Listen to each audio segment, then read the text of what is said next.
हमारे साथ दो डॉक्टर हैं जो यूट्यूबर हैं, उनसे बात करेंगे कोरोना को लेकर जो अलग अलग दावे हो रहे हैं। और मेरा साथ देंगे इसमें मेरे साइंस एडिटर, साइंस कार्य के प्रणेता आयुष जी। आयुष जी, सबसे पहले आपका बहुत बहुत स्वागत।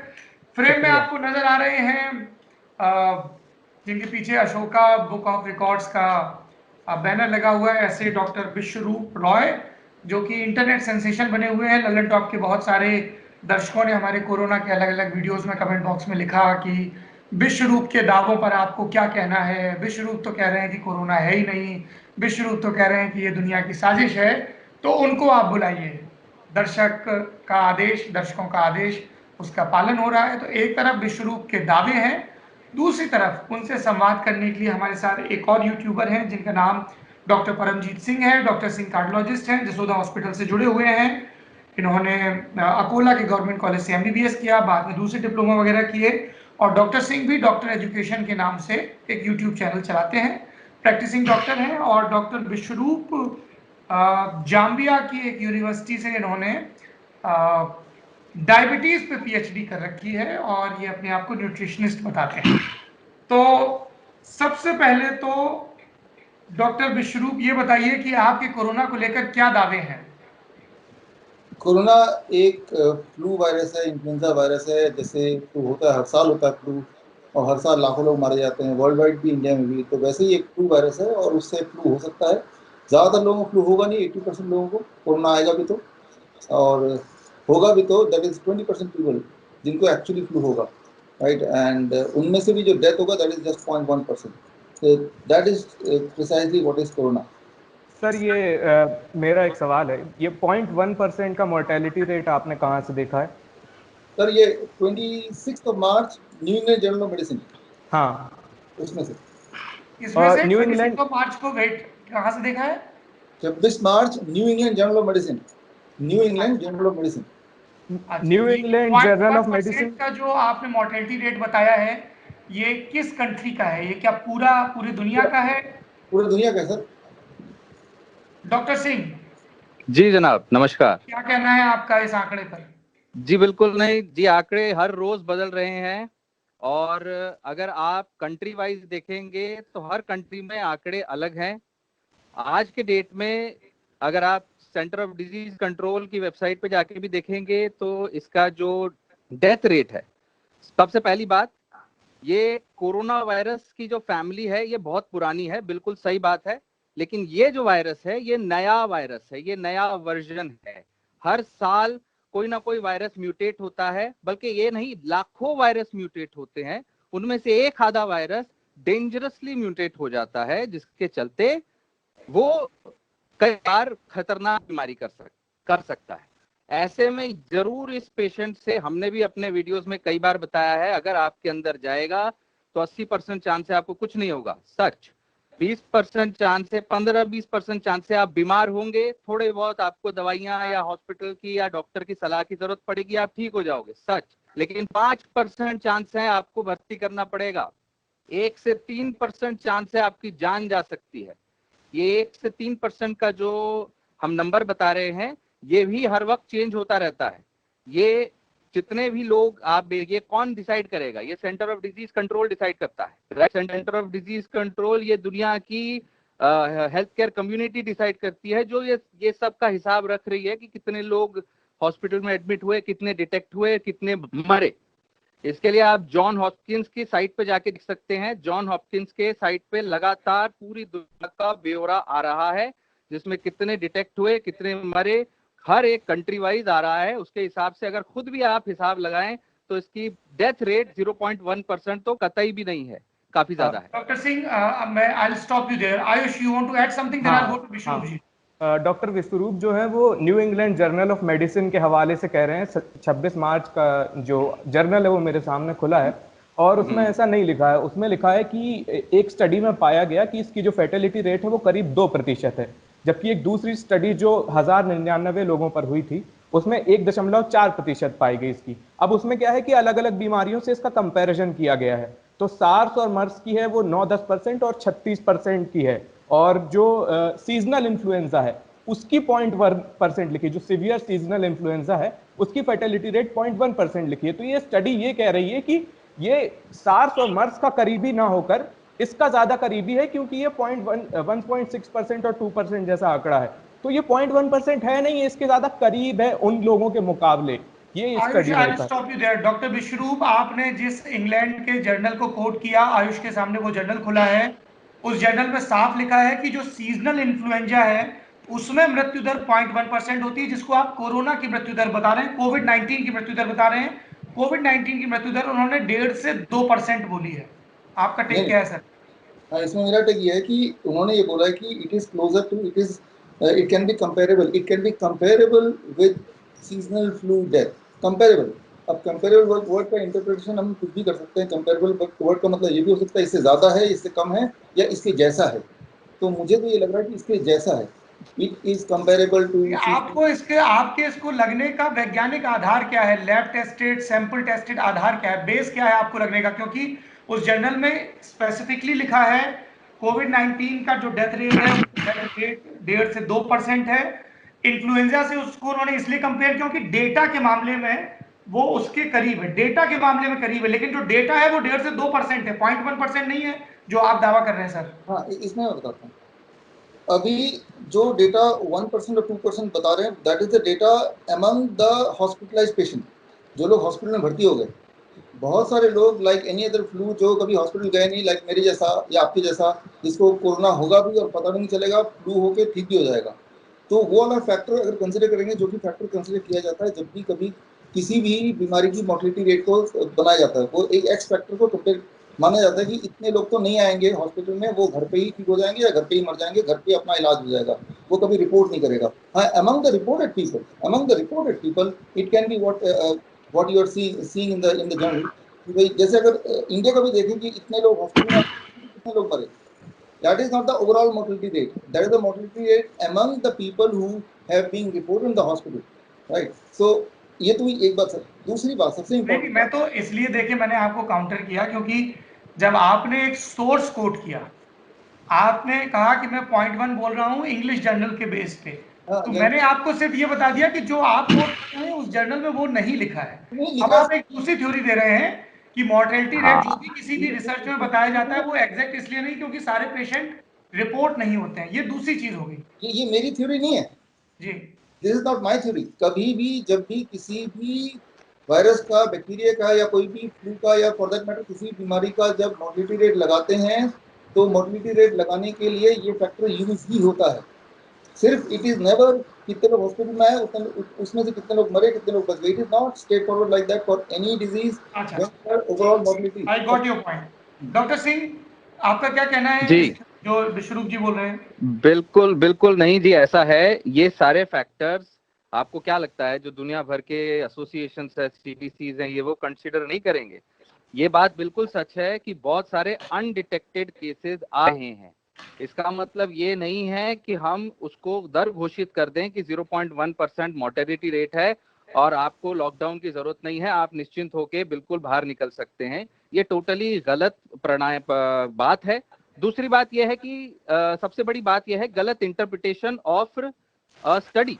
सबसे बड़ी बात, जब आप एक आम जनता को ये बोल देते हो कि ये स्टडी देखो, न्यू इंग्लैंड मेडिकल जर्नल, जब आप खुद मेडिकल फील्ड के खिलाफ बोल रहे हो और उसी का एक सोर्स का कोड देके बोलते हो कि ये जर्नल में ये लिखा है, तो और वो भी गलत बोलते हो, वो भी इसको गलत इंटरप्रिटेट करके एक धारणा बना देते हो कि जो मैं बोल रहा हूँ उसका ये बैकअप खुद वो लोग दे रहे हैं। आप देखो, समझो तो आप समझ सकते हैं कि आम जनता के दिल में, दिमाग में क्या बात आएगी। ये बात मैंने भी अपने वीडियो में बोली है कि, और कई सारे डॉक्टरों ने भी बोली है, कई सारे पेशेंट्स अनडिटेक्टेबल होते हैं तो 1 to 3% की जगह रेट कम हो सकता है, लेकिन 1 to 3% और 0.1% में भी जमीन आसमान का फर्क है अगर आप उसको देखेंगे। तो ये छोटी बात नहीं है द्विवेदी जी, समझ रहे हैं आप? सर, मेरा नाम सौरभ है। आयुष, आप इसमें कोई सवाल जोड़ना चाहेंगे? हाँ, ये डॉक्टर विश्वरूप कह रहे थे कि वो इसके ज्यादा क्लोज है, मतलब जो स्टडी में लिखा है कि that is more akin to these severe influenza, जो कोरोना वायरस है। तो सर, जब हम जैसे जानवरों में कंपैरेटिव स्टडी करते हैं, जब हम बोलते हैं कि मानव जो है वो चिंपैंजी के ज्यादा करीब है शेरों के मुकाबले जेनेटिकली, तो इसका मतलब ये नहीं हो जाता है कि मानव चिंपैंजी ही है या मानव बंदर ही है, वो उसके ज्यादा क्लोज है और मानव चिंपैंजी है। ये दोनों बातों में फर्क है। ये मुझसे पूछे से बोला जरा। जी सर। जी सर। हाँ देखिए यहाँ पे कोई और फिगर है नहीं हमारे पास। फिगर या तो वो 2-3% जो बोल रहे हैं वो है, या 0.1 है वो है। नहीं 0.1 तो है ही नहीं फिगर, 0.1 का फिगर कहाँ है? लेट मी चलो मुझे मौका दे रहे हैं तो 1 मिनट मुझे बोलने दीजिए। अभी परमजीत जी ने, डॉक्टर परमजीत ने बताया, और ब्रिटिश मेडिकल जर्नल 2 पेपर वो भी आप खोल लीजिए। उसमें यह है कि अगर 80% लोगों को कोरोना वायरस आएगा तो उनको कोई सिम्टम नहीं होगा, राइट, यानी कि वो बीमार नहीं पड़ेंगे, वो ठीक भी नहीं होंगे, बीमारी नहीं पड़ रहे हैं पहली बार, राइट। तो अब 80% is not a small amount, it is quite a big amount. और वो जो 20% जो बीमार पड़ेंगे उसमें से करीब 10% को हाई फीवर नहीं होगा, 10% को हाई फीवर नहीं होगा, तो जो रिमेनिंग 10% है उन्हीं में फीवर भी होगा। तो एक्चुअली कोरोना वायरस से जो एक्चुअल फ्लू होगा दैट इज इन 10%। तो वो जो 10% है उन्हीं की मोर्टिलिटी की बात चल रही है। वो 90% जो कोरोना होने के बावजूद भी जिंदा है, अगर वो आप फैक्टर को इंक्लूड करें that is quite a substantial 90% से। तो वो 10% के बीच में जो लोग मरे, वो 10% में भी थोड़े लोग हॉस्पिटल जाएंगे, थोड़े लोग नहीं जाएंगे, वो 90% तो नहीं जाने वाले, क्योंकि उसमें से 80% को सिम्टम ही नहीं है और 10% को सिर्फ खांसी है अगर तो है। 10% को ही टेम्परेचर है, तो अगर कोई जाएगा तो 10% जाएगा, अगर कोई मरेगा तो 10% में ही मरेगा। तो उसमें से जो लोग हॉस्पिटल जा रहे हैं या ले जाए जा रहे हैं उन्हीं की मौजूदगी है, उन्हीं में बात कर रहे हैं। इस ब्रैकेट बहुत थोड़ा सा है जिसकी बात कर रहे हैं। विश्वरूप जी ये आप तो पूरी परसेंटेज की थ्योरी हिला रहे हैं। जो 2% है वो 100 का 2% है, वो बचे हुए 10 का 2% नहीं है। नहीं, जो 2% आप बता रहे हैं ना अभी, वो हॉस्पिटल में जितने लोग भर्ती हुए उसका 2% है, वो उसका 2% मैं बोल रहा हूँ। अच्छा ये लेकिन बताइए कि ये जो आपका एक दावा है कि ये कोरोना वायरस एक सिंपल सा वायरस है, फ्लू के जैसा वायरस है, हाँ, और आप ये कह रहे हैं कि ये नॉर्मल वायरस है, ये इसके पीछे क्या आधार है आपके ये कहने के पीछे? ये दो चीजें हैं। एक तो ये 0.1% जो मोर्टिलिटी रेट है जो है that is one thing. Secondly आप इसके सिम्टम देखेंगे कि इसमें ज्यादातर लोगों को कोई सिम्टम ही नहीं होते, that is second thing. And third is transmission rate. इसका जो आर नॉट फैक्टर है आयुष जी, इसका जो ट्रांसमिशन रेट है कितनी तेजी से फैलता है, दैट इज अप्रोक्सीमेटली 2.2। 2.2 दो, है, हाँ, मतलब ठीक है, कुछ यानी कि स्टडीज में ये पाया गया है। हाँ, एक आदमी 2 लोगों तक फैला सकता है। हाँ, कॉमन कोल्ड है 2, एक आदमी मुझे जुकाम होगा तो मैं 2 लोगों को फैला पाऊंगा ऑन एवरेज। तो इसका जो फैलने की शक्ति 2 है या 2 है, very very close to common cold. तो कॉमन कोल्ड में और ट्यूबरकुलोसिस का 10 है, 10, यानी कि एक आदमी को टीबी होगा तो 10, उसके कंपैरिजन कुछ भी नहीं है। तो that's why I am saying if I compare it with common cold, if I compare it with TB, if I compare it with influenza, then it is coming closer to influenza का 1.3 है, 1.3 transmission rate है, एक से एक को या 2 को फैलेगा। तो ये इन्फ्लुएंजा ही हुआ, राइट, नंबर 1। एंड फाइनली एक सेकंड वेट जी डॉक्टर सिंह। देखिए मैं क्षमा चाहूंगा, देखिए प्रॉब्लम पता है क्या है, प्रॉब्लम ये है कि ये एक बहुत डिफरेंस आ जाता है एक मेडिकल बैकग्राउंड, एक मेडिकल स्टडी, एक मेडिकल बैकग्राउंड वाले का स्टडी पढ़ना और एक कॉमन पर्सन का स्टडी पढ़ना। मैं इसलिए नहीं कह रहा कि ये कॉमन पर्सन नहीं है, ये भाई न्यूट्रिशनिस्ट है, अपने आप बहुत पढ़ाई करी है इन्होंने, ज्ञानी है, लेकिन प्रॉब्लम क्या है कि इनकी बैकग्राउंड मेडिकल नहीं है। तो इसलिए क्या हो जाता है, ये ऐसे फैक्ट्स को जोड़ के एक तथ्य पे आ जाते हैं, एक इंटरप्रिटेशन पे आ जाते हैं, तो जरूरी नहीं है कि सच होगा। ये इनको जरूर सच लग सकता है लेकिन वो सच्चाई नहीं है। पहली बात, कोरोना वायरस का टोटल आरएनए, टोटल स्ट्रक्चर, उसके ऊपर का प्रोटीन्स, ये टोटल अलग है, तभी इसको नोवेल कोरोना वायरस बोला जा रहा है। दुनिया के बड़े से बड़े देश, अमेरिका जैसा देश जिसके पास में किसी प्रकार की हेल्थ फैसिलिटी कमी नहीं है, बड़े बड़े नेता, बड़े बड़े लोग अपने इलाज के लिए वहां जाते हैं, वो अपने घुटने टेक के इस कोरोना वायरस के ऊपर, उस कोरोना वायरस के नीचे बैठा हुआ है, कोरोना वायरस से फंसा हुआ है। सो अब भी अगर हम ये बोलते हैं कि ये कोरोना वायरस पुराना फ्लू वायरस है, तो फिर सौरभ जी क्या बोल सकता हूं मैं, ये बस ये बात है कि ये आग बंद करने से अंधेरा नहीं हो जाता है, ठीक है। दूसरी बात, आप अगर स्टडीज की बात करते हैं तो स्टडीज का इंटरप्रिटेशन आप गलत नहीं कर सकते। ऐसा नहीं हो सकता कि 100 लोग अलग इंटरप्रिटेशन कर रहे हैं, आप अलग कर रहे हो और आप सही हो, ऐसा नहीं होता। मैं बोलूं? हाँ डॉक्टर विश्वरूप बताइए। यहाँ पे सबसे इम्पोर्टेंट, मैंने ये नहीं बोला कि नया नहीं है, ये नया है लेकिन ये फ्लू जैसा है, पहली बात तो I am saying new, number 1। Number 2, आपने यूएस और यूके को कोट किया, लेट मी कोट जनवरी महीने में सीडीसी ने बोला था, जनवरी महीने में सीडीसी का क्लेम था कि भाई करीब 17 लाख लोग यूएस में 3-4 महीने में मर जाएंगे, और यूके का क्लेम था कि करीब 5 लाख लोग यूके में मर जाएंगे और करीब 2 लाख से 20 लाख लोग यूएस में मरेंगे। That is the claim of the UK, उनका एस्टिमेशन था, अप्रोक्सीमेशन।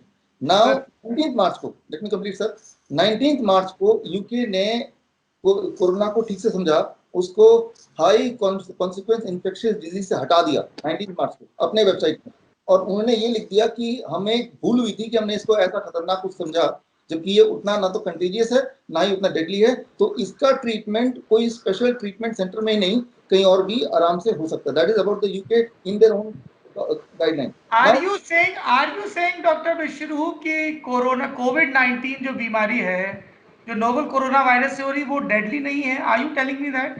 राइट सर, आपने ठीक सुना। Okay, great. Doctor Singh ji, doctor पूरा सिंह लंदन बंद पड़ा है जनाब, पूरा लंदन बंद पड़ा है। मेरी सिस्टर लंदन में है, she is a doctor there. उनके हॉस्पिटल में हर दूसरा पेशेंट जो हॉस्पिटल में एडमिट हो रहा है वो मर रहा है। उनके हॉस्पिटल में 70 साल के ऊपर वाले पेशेंट को बेड भी नहीं दे रहे। उनके हॉस्पिटल में 50 साल के ऊपर वाले पेशेंट जो है उनको सोचा जा रहा है कि इसको कोई कोमॉर्बिडिटी है तो उसको एडमिट भी नहीं कर रहे। हॉस्पिटल्स के बेड कम पड़ रहे हैं। अगर आप इसको डेडली नहीं बोलेंगे तो किसको डेडली बोलेंगे? आयुष, एक second sir, I will come to you. Ayush ji, मुझे बस ये जानना है, आपने जो ये सीडीसी का बताया, ये मतलब आपको कहाँ से मिला आंकड़ा कि हाँ, वो सीडीसी ने मेरे ऐसा कहा पास था? भी सोर्स नहीं है उसका सोर्स मुझे भी नहीं पता। 17 लाख लोग मर जाएंगे ऐसा सीडीसी ने कहा, मतलब ये तो बड़ी खबर होनी चाहिए थी, कैसे मिस हो गई ये पढ़ के लोगों से? बता देता हूँ मैं सोर्स, आप ढूंढ लीजिए, आपके पास अभी कंप्यूटर है, जी, मुझे कुछ आप टाइप कीजिए 2019-2020 US flu season preliminary burden estimate of CDC, आप टाइप कीजिए, और मैं डेट भी बताने की कोशिश करता हूँ कौन सी डेट में आया था। वो जनवरी महीने में आया था, जनवरी के लास्ट वीक में आया था ये, कि तब सीडीसी ने एस्टिमेट लगाया था। and that prediction is about coronavirus? Corona Are you sir, talking about COVID-19? और influenza like No, illness, it's ये about बहुत all इंपॉर्टेंट पॉइंट है। influenza related illness. Corona sir, corona की बात कर रहा हूँ मैं। Corona is a family of virus. I am talking about COVID-19. क्या ये prediction COVID-19 के बारे में था? हाँ, कोविड-19 में था Is उस it वक्त। clearly mentioned? हाँ हाँ, आप देखिए तो सही। हाँ, आप देखिए, एक बार फिर से बताएंगे सर, आप वो लिंक बताएंगे एक बार फिर से? आप टाइप कीजिए 2019-2020 यूएस फ्लू सीजन, ठीक है ना, उसमें प्रिलिमिनरी बर्डन एस्टिमेट, इसमें जाएंगे, जरूर लिखा फ्लू सीजन, लेकिन अंदर तो पढ़िए। सर आप बता रहे हैं देखिए मुझे कि टॉपिक, ये फ्लू सीजन की हेडिंग के साथ रिसर्च है। कोविड-19 आज की तारीख में सबसे बड़ा टाइटल है, सबसे बड़ा कंसर्न है।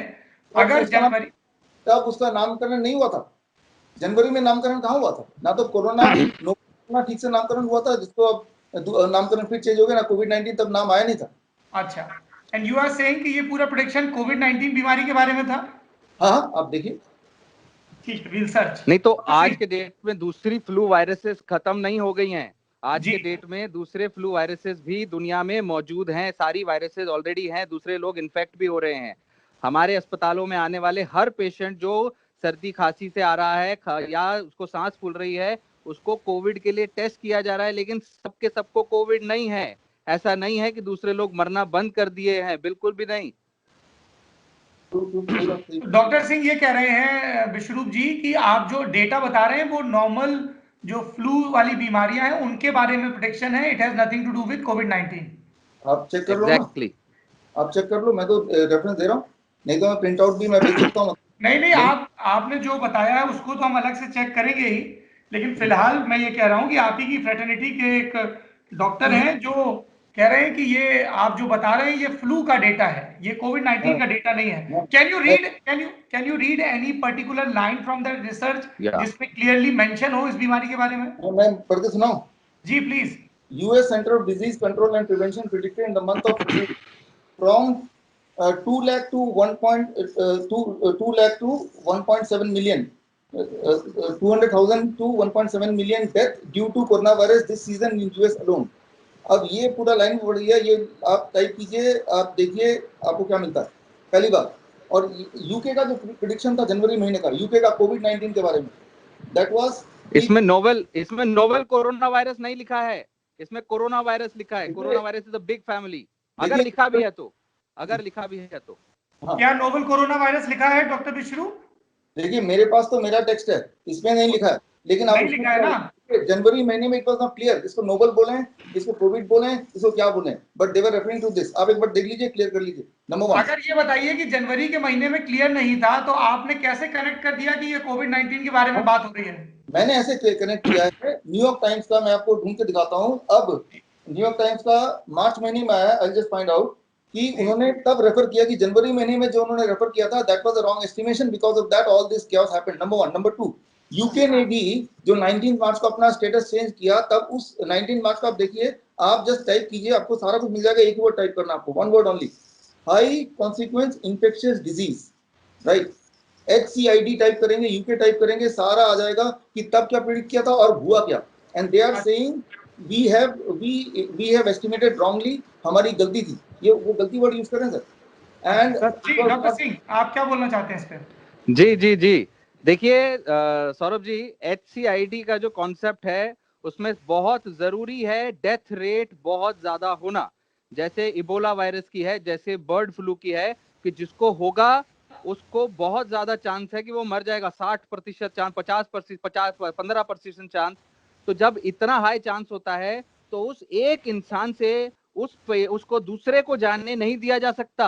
उसके लिए बहुत सारे पैसे, बहुत सारे प्रबंध, बहुत सारे आइसोलेशन की आवश्यकता होती है।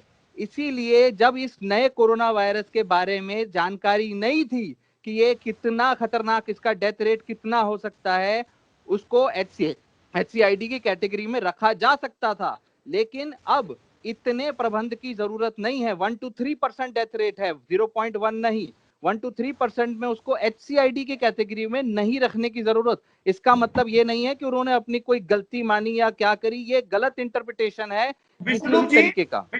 विश्वरूप जी, ये बात तो दुनिया के सारे साइंटिस्ट इंक्लूडिंग डॉक्टर फाउची, जो अमेरिका में पूरी ये कोविड वाली जो 19 वाली लड़ाई है उसकी देखरेख कर रहे हैं, one of the most renowned pandemic expert, वो भी ये सब लोग बोल रहे हैं ना ये तो, कि जो डेथ रेट है वो 2% है, और इसलिए डॉक्टर सिंह बता रहे हैं कि उस कैटेगरी से निकाला है। लेकिन आप जो ये पूरी थ्योरी दे रहे हैं कि कोविड-19 को लेकर डर फैलाया जा रहा है, करने की जरूरत नहीं है, इतने लोग तो मरते ही हैं, ऐसा है वैसा है, उसके पीछे का आधार क्या है? क्योंकि जो भी आप थ्योरी और डेटा दे रहे हैं वो डेटा इस पूरे पजल में फिट नहीं हो रहा है सर कहीं भी।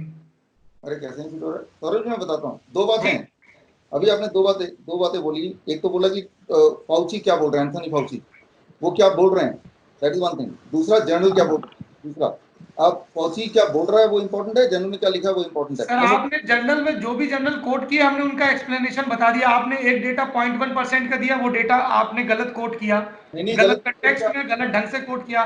दूसरा, आपने फ्लू और इन्फ्लुएंजा का कहा, हमने उसका डिस्क्रिप्शन बताया। तीसरा, आपने SCID की लिस्ट से हटाने को कहा, उसका डिस्क्रिप्शन बताया। हाँ, आप गलत यूं ही बोल रहे हैं, वो गलत है नहीं, दैट इज नॉट रॉन्ग। आप एक बार और कंफर्म कर लें। विश्वरूप जी, पूरी दुनिया के सारे साइंटिस्ट डॉक्टर एक बात बोल रहे हैं, आप दूसरी बात बोल रहे हैं, तो आपको अपनी बात को वजन देने के लिए कुछ डेटा, कुछ तर्क देना होगा। अब मैं दे रहा हूँ। प्लीज। आप सब कुछ छोड़िए, कल तो कल ही था, टाइम्स ऑफ इंडिया का पेज नंबर 8 देखिए। कल का टाइम्स ऑफ इंडिया का पेज नंबर 8, कल का टाइम्स ऑफ इंडिया होगा किसी के पास भी, जी तो उसको देखिए। उसमें भी ये लिखा है कि भाई ये it is not even 3% as it was thought before. 3% भी नहीं है ये, that was being accepted even by WHO, even Who by is WHO. contesting that data, sir? Nobody is contesting that data. Everybody is saying the death rate is around 2%. So why are you trying to establish? ये तो सबको ही कह रहा है कि 2% है, लेकिन when you look at the amount of, आप ये देखिए कि सर सैंपल कितना बड़ा है। इंडिया में 1.4 million, 1.3 billion people, right? 1.3 billion. Context में नहीं बोल रहा, मैं ग्लोबल कॉन्टेक्स्ट में बोल रहा हूँ। I am not talking global नहीं, हम तो सब लोग कह रहे हैं कि 1 या 1.5 से लेके कहीं 2 है, कहीं 3 है, कहीं 4 है, पर वो 1 से 3-4 के बीच वेरी कर रहा है। वही आप टाइम्स ऑफ इंडिया की रिपोर्ट भी बता रहे हैं। ये टाइम्स ऑफ इंडिया का अगर आप देख पा रहे हैं तो जी एनीबॉडी कैन, राइट। तो ये pandemic not as deadly as initially projected, देखिए सही, पहले जो किसका प्रोजेक्ट बयान है? ये, यार आप थोड़ा सा आप भी कर लो ना, मैं बताता हूँ। ये कल का आर्टिकल है, Indian American Stanford university professor, and ये अब ग्लोबल बयान है। WHO का भी यही बयान है। अब ये WHO का बयान है, ये पता नहीं दिख रहा है कि नहीं आपको। नहीं नहीं, आप पढ़ के बता दीजिए WHO का क्या बयान है, वर्बेटम पढ़ दीजिए। पढ़ते हैं भाई। The WHO too has acknowledged more recently that COVID-19 death rate is between 3 to 4% of reported cases, right? And if the death rate as a percentage of infection is considered rather than just reported and confirmed case, it would be lower, right? तो सब लोग नीचे की तरफ आ रहे हैं भाई। पहले जो एस्टिमेट कर रहे थे इशारा नीचे। WHO तो मैं सौरभ जी एक बात आपको आउट ऑफ द वे करना चाहूंगा, सिर्फ 30 सेकंड लूंगा आपका, वो ये कि आज से 10 साल पहले याद कीजिए 2009 में H1N1 पैंडेमिक हुआ था, तब WHO को 2010 में parliamentary assembly council of Europe ने गुनहगार, दोषी, लुटेरा ठहराया था। तब जो उन्होंने स्क्रिप्ट लिखी थी H1N1 के नाम पे कि ये पैंडेमिक है, लाखों लोग मर जाएंगे, वही वाली अभी दोबारा से है। तो पहली बात तो ये कि शुरू से आखिर तक अगर एक आदमी बोल रहा है कि भाई बहुत लोग मरने वाले हैं, दैट इज WHO जो अभी मेंटेन कर रहा है, in spite of all the evidences, अभी भी वो मना नहीं कर पा रहा है, लेकिन क्लियरली हाँ भी नहीं बोलना चाह रहा है। आप इससे लाइन देखिए। डॉक्टर विश्वरूप, आप लगातार वही बात कह रहे हैं। आपने फिर से WHO का हवाला देकर यही बात कही कि 3% या 4% है। डॉक्टर सिंह और Ayush of the report, sir reported का ही होगा ना सर, रिपोर्टेड का ही होगा ना। आप ये बताइए कि जहां पे जांच ही नहीं हुई, जहां, अब एक बात बताइए, मान लीजिए एक आइलैंड है, उस आइलैंड पे एक बीमारी फैली, उस बीमारी से कुछ लोग ठीक हुए, कुछ लोग मर गए, कुछ लोग इलाज के बाद ठीक हो गए, लेकिन जब वो सैंपल ही दुनिया के सामने नहीं है तो उसको तो आप अकाउंट में ले ही नहीं सकते हो। आप हमेशा जो पूरी आपकी जो डेटा होती है, रिसर्च होती है, वो हमेशा रिपोर्टेड केसेस पे ही होती है ना सर। अनरिपोर्टेड केसेस में लोग मरे कि जिए नहीं पता ना सर। अनरिपोर्टेड सौरभ जी, जब भी इस तरह का डेटा आता है ना कि मोर्टलिटी रेट का स्पेशली बात कर रहा हूँ, बाकी चीजों में नहीं बात कर रहा हूँ, अजीत जी आप इसको एग्री करेंगे कि जब भी कभी डेटा आता है, आयुष सॉरी, जब भी कभी डेटा आता है तो सैंपल में ये फैक्टर जरूर लेते हैं अनरिपोर्टेड केस का। और अनरिपोर्टेड केस कैसे पता चलेगा? वो एक सैंपलिंग करते हैं, सिर्फ हॉस्पिटल में कितने लोग गए वर्सेस कितने लोग उनमें से वापस घर गए और कितने लोग मर गए, that is not the thing. हाँ, अगर हॉस्पिटल वर्सेस कितने लोग मर गए, that is 3 to 4%, I agree, but it is not about that. मैं पॉइंट 1 बोल रहा हूँ ओवरऑल मोर्टेलिटी का। That is not 3 to 4%। जितने हॉस्पिटल पहुंचे अगर उसमें डेथ रेट देखेंगे आप तो 40-50% तक पहुंच जाएगा। ज्यादातर पेशेंट्स को टेस्टिंग के बाद हॉस्पिटल में भर्ती नहीं किया जा रहा है, घर पे ही आइसोलेशन में, क्वारंटाइन में रखा जा रहा है, या कोविड केयर सेंटर्स में, या कोविड दूसरे सेंटर में इंडिया में रखा जा रहा है। अस्पताल में इतने बेड ही नहीं है। इंडिया के बारे में अगर बात करें, खाली पूरे दुनिया में भी वैसे ऐसी सिचुएशन है, अस्पतालों में इतने आईसीयूज ही नहीं है, बेड ही नहीं है। जो पेशेंट वेंटिलेटर पे जाता है उनमें से 25-26% पेशेंट बच नहीं पाते हैं। ये छोटी बात नहीं है, ये प्रॉब्लम है। देखिए प्रॉब्लम ये नहीं है, ये अल्टीमेटली इशू गलती इनकी नहीं है सौरभ जी। अल्टीमेट इशू क्या हो जाता है, कॉमन पर्सन के पॉइंट ऑफ व्यू से ये देख रहे हैं। और अगर हम इनकी बात भी माने, अगर बोलने भी चाहें कि भाई साहब चलो दुनिया जो कह रही है गलत है, ये जो कह रहे हैं वो सही है, लेकिन इनके अगर आप वो देखोगे कि भाई अगर देखिए डॉक्टर फॉची उसके वर्ल्ड रिनाउंड एक्लेम्ड एक डॉक्टर हैं, जिनकी क्वालिफिकेशन, जिनके उसके हिसाब से हम बोल सकते हैं हाँ भाई इन्होंने बोला तो हम मान सकते हैं। WHO का 1% अगर देखिए, अगर हम सरकार को गाली देते हैं, पुलिस वालों को गाली देते हैं कि पुलिस में महकमे में ये तो बिका हुआ है, वो बिका, इसका मतलब क्या पूरा सिस्टम खराब हो गया? क्या सरकार ही खराब है, हम डाकू बन जाएं? क्या पुलिस वाले खराब हैं? जी हाँ, WHO में भी हर जगह पे कोई ना कोई बिका हुआ हो सकता है, कोई 1% गलत काम कर सकता है। इसका मतलब ये नहीं है कि सिस्टम ही पूरा खराब है और हर डॉक्टर बिका हुआ है, जो आप दूसरों को पोर्ट्रे करते हैं। इसी चक्कर में लोग डॉक्टर से नफरत करते हैं, डॉक्टरों को मारा जा रहा है। क्या आपको दिख नहीं रहा? छोटी छोटी बातें गलत पोर्ट्रे होती है। डॉक्टर सिंह थोड़ा सा प्लीज काम डाउन। विश्वरूप जी ने एक टाइम्स ऑफ इंडिया की रिपोर्ट कोट की है, वो रिपोर्ट मेरे सामने है। मैं अपने दर्शकों को और आप तीनों लोगों को भी वो रिपोर्ट पढ़ के बता देता हूँ। चिदानंद राजघट्टा एक मशहूर जर्नलिस्ट हैं, यूएस से रिपोर्ट करते हैं, उनकी बाइलाइन के साथ ये रिपोर्ट है। इसमें लिखा है कि स्टैनफोर्ड यूनिवर्सिटी में मेडिसिन के प्रोफेसर हैं जिनका नाम है डॉक्टर जय भट्टाचार्य। उन्होंने ये कहा है कि इनिशियली जो डेथ रेट बताया जा रहा था कि बहुत ज्यादा हो सकता है, उतना नहीं है, लेकिन उन्होंने साफ लिखा है कि who is also director will be dangerous. He clearly said, Fox News से बात करते हुए, the coronavirus dangerous because of the speed of transmission and lack of vaccine. ये दो चीजें कौन कंटेस्ट कर रहा है विश्वरूप जी? कि कोरोना का इलाज नहीं है और ये फैल रहा है लोगों में एक से दूसरे में। अगर इसका 2 भी रेट है, 1:2 का भी रेट है पूरी दुनिया में, 150 लगभग मुल्कों में ये पहुंच चुका है, और इसकी वैक्सीन नहीं है। अगर किसी को ये बीमारी हो रही तो वो मर रहा है। ये बात तो डॉक्टर जय भट्टाचार्य भी कह रहे हैं स्टैनफोर्ड के। फिर इसी रिपोर्ट में आखिरी में लिखा है, ये WHO ने भी माना है कि जो इनिशियल प्रेडिक्शन थे उसको WHO ने भी घटा के 3 से 4% कर दिया है। तो डॉक्टर जय भट्टाचार्य मेडिसिन के प्रोफेसर स्टैनफोर्ड यूनिवर्सिटी के, उनकी बात आपकी थ्योरी को कैसे सपोर्ट कर रही है? वो भी तो कह रहे हैं कि कोरोना घातक है, कोरोना की दवाई नहीं। उन्होंने सिर्फ इतना बोला है कि 2 महीने पहले जो बताया जा रहा था कि इससे इतने लोग मर जाएंगे, 8%, 10%, 12%, 3-4% है। पर पूरी दुनिया की चिंता ये है कि अगर इस कोविड-19 से 100 में 2% लोग भी मर रहे हैं, 100 लोगों को बीमारी हो रही, 2% भी मर रहे हैं उसमें, तो ये बहुत चिंता का विषय है। स्पेन में, इटली में, ईरान में, यूएस में, इंग्लैंड में, इंडिया में लोग मर रहे हैं सर। उनको इलाज, और स्पेन और इटली का जो उदाहरण दिया जा रहा है या यूएस का उदाहरण दिया जा रहा है कि वेंटिलेटर्स कम पड़ रहे हैं। तो ये कैसे आपको थ्योरी एक कंस्पिरेसी लग रही है, कॉन्ट्रडिक्टरी लग रहा है, जो आप अलग अलग सरकारी रिपोर्ट्स को आधा अधूरा अखबारों में छपी रिपोर्ट्स को कोट कर रहे हैं? उसमें जितनी रिपोर्ट हम तुरंत मौके पे खोज सकते हैं हम खोज के आपको बता रहे हैं। आपने स्टैनफोर्ड के डॉक्टर जय भट्टाचार्य को कोट किया, हमने उनका पूरा बयान बता दिया। How is it supporting your theory? मैं इसको पूरा पढ़ के सुनाता हूं। आपने let me read it complete. The WHO put an estimate out that was, I think, initially 3.4%. Initially 3.4% by WHO. It's very unlikely it is anywhere near to that, right? It is much likely, much closer to the death rate that you see from flu per case. पढ़िए तो सही जी।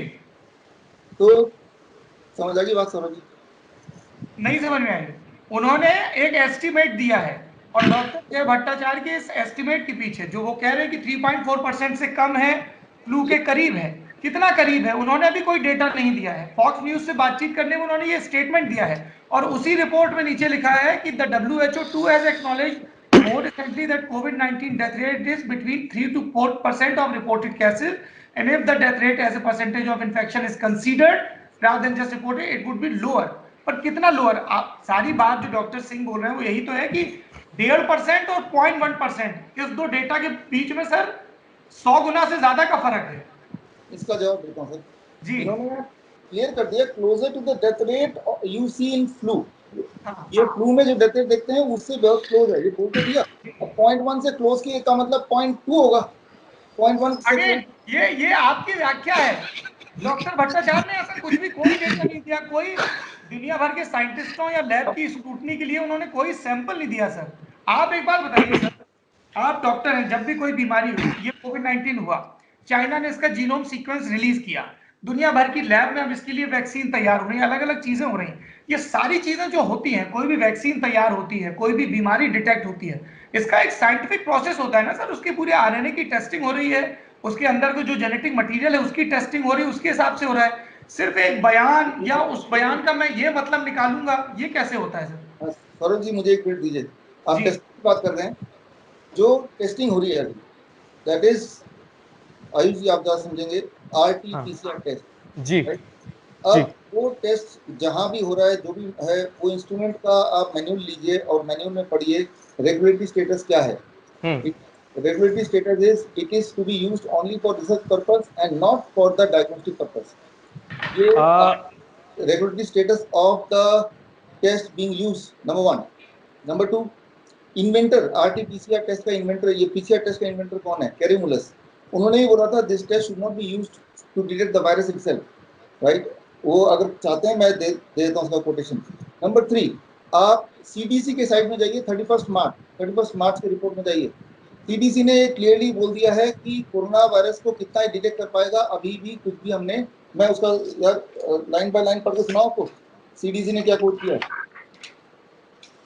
या the performance of this test has not been established for treatment of 2019 nCoV infection. ये status of CDC 2019 nCoV real time RT-PCR diagnostic panel as on 31 March as on 30th March 2020। और उसमें ये भी लिखा है सर, 3 लाइन लिखे हैं, false positive is more likely when prevalence is moderate और लो। भारत में प्रेवलेंस इज इज लो, और भारत में प्रेवलेंस वी कैन से लो। तो जहां पे भी लो प्रेवलेंस होगा वहां फॉल्स होगा। तो सीडीसी की बात माने तो ये परफॉर्मेंस, ये जो टेस्ट है, ये कभी भी उन्होंने ये परफॉर्मेंस कैसा होगा एस्टेब्लिश ही नहीं हुआ आज तक। अगर उस टेस्ट के मैन्युफैक्चरर की बात माने, जिसने इस टेस्ट को बनाया है, जो आपको बेच रहा है, उसने पहले लाइन में लिख दिया regulatory status it should be used for research not for the diagnostic of a patient. पहले लाइन में लिख दिया। किसी भी मैन्युफैक्चरर का मैन्युअल लीजिए, आप बोलिए मैन्युअल दीजिए मुझे, उसका पहला पेज देखिए, सबसे ऊपर देखिए। ये हो गया दूसरा। तीसरा एफडीए, एफडीए में भी लिखा है अंडर इमरजेंसी यूसेज डायग्नोस्टिक। अच्छा, अंडर इमरजेंसी यूसेज डायग्नोस्टिक का मतलब क्या है, मैंने एफडीए में जानने की कोशिश की। उसका मतलब है ऐसे इंस्ट्रूमेंट को अप्रूव करना जिसकी कभी भी टेस्टिंग ना हो, जो अप्रूवल मिली ना हो, और अंधाधुन अप्रूव करना, that is called under emergency. For example मैं एक 10 सेकंड और लूंगा आपका कि मान लो, I'll come to you, Dr. Singh. Let him finish. जी हाँ बोलिए विश्वरूप जी। 10 सेकंड लूंगा। मान लो यहाँ पे हमारा ड्राइविंग लाइसेंस बनाने जाते हैं, वहां पे एक विंडो खुल जाए कि इमरजेंसी, किसी को इमरजेंसी है तो उसको टेस्ट करने की जरूरत नहीं है ड्राइविंग लाइसेंस लेने के लिए, बस लाइसेंस ले लो और गाड़ी चला लो रास्ते में, क्योंकि आपको जल्दी में है। तो दैट्स वाई एफडीए का भी एक विंडो है जहाँ पे वो कभी कभी अप्रूवल उन इंस्ट्रूमेंट की पहले से कोई भी रिकॉर्ड नहीं है कि ये काम करता है क्या, इसका कितना एफिकेसी है, इसका पॉजिटिव फॉल्स पॉजिटिव कितना आएगा, फॉल्स नेगेटिव कितना आएगा। तो right from FDA to CDC to inventor to manufacturer, and उसके अलावा भी आप देखिए 27th of Feb journal of American Medical Association, और इसमें वुहान का 4 पेशेंट का केस रिकॉर्ड दिया हुआ है, जस्ट टू टेस्ट की ये टेस्टिंग मशीन ठीक है कि नहीं, ये इंस्ट्रूमेंट ठीक है कि नहीं। 4 पेशेंट को उन्होंने विदा कर दिया कि भाई ये नेगेटिव हो गए, घर जा सकते हैं। घर जाने के 13 डे बाद, ऑन एवरेज 13 डे बाद दोबारा टेस्ट किया and they found to be positive. तो इस पॉजिटिव का मतलब क्या, दोबारा उनको कोरोना हो गया, या फिर पहले कोरोना ऑलरेडी था और वो कोरोना गलती से फॉल्स नेगेटिव था। ठीक तो है विश्वरूप जी, आपकी बात सुन ली। अब मैं डॉक्टर सिंह और आयुष के पास जाऊंगा। पहले डॉक्टर सिंह।